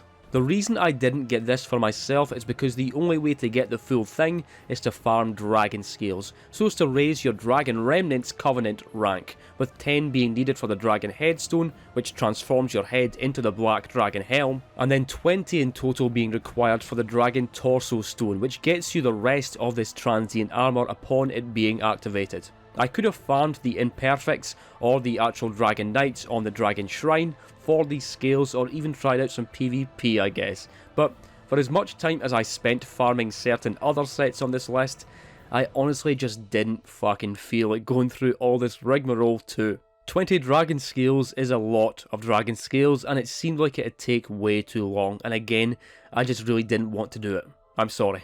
Laziness aside though, the Black Dragon set is almost too cool. It's too cool for school. The armour is said to be made from the scales of a legendary Black Dragon, with his clearly referencing Black Dragon Calamite from Dark Souls 1, though slightly confusingly the armour really isn't very, black.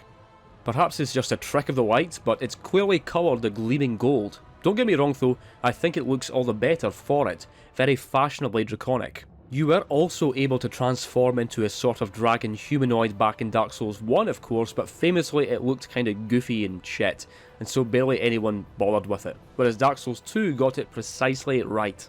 The other 2 sets that I didn't get are actually directly connected, those being the Lois set and of course the Ivory King set. Both of them must be farmed for, big time, down in the old Chaos where the Burnt Ivory King boss fight takes place. A big battle between you and any Lois Knights you've freed, and a whole bunch of Burnt Lois Knights before the Burnt Ivory King himself shows up to the party. These Burnt Lois Knights actually drop pieces of their own armour, and it really didn't take all that long for me to get their full set.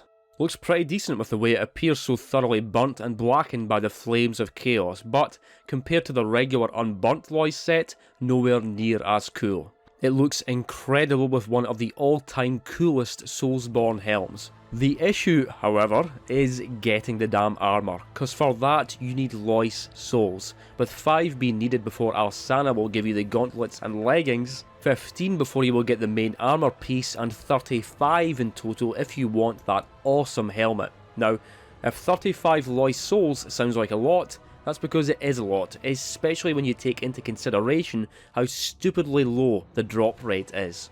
I was down here with the Jester's Cap, the gold covetous serpent ring, and the Watch Dragon Parma equipped, and I was even popping rusted coins to increase my luck further, and they were still so rare in dropping. It was pretty outrageous actually. I should write a letter of complaint. Also, if you've already beaten the Burnt Ivory King, it is significantly harder to farm for Lois souls, because now you don't have the help of the unburnt Lois Knights, and the burnt ones now spawn in much more slowly. I love the Lois set, and I really do think it's one of the best looking armour sets that Fromsoft have ever designed, but sadly I've never been able to actually wear it myself, and probably never will. I can tolerate some farming, clearly. I've spent a whole bunch of hours doing it for the other sets, but this was just a bridge too far for moi. But believe it or not, it's even bloody worse for the Ivory King set. Usually with boss armour, it's just a case of purchasing them from either Mollin or Magarold after that boss has been defeated. Can be expensive as hell, but yeah, that's because they tend to look cool as shit, so it's worth it. As it happens, Mollin actually does sell the Ivory King set. The catch is that you need to have harvested 50, yes, 50 Lois souls before he has it in stock. No. Damn shame too, because I also happen to think it's up there as one of FromSoft's absolute coolest, but alas, I'll have to be satisfied with merely admiring it in the heat of battle, rather than being able to do the slow, circular, cinematic panning effect thing that I've done for every other fucking set. And there you have it, folks. There is my list.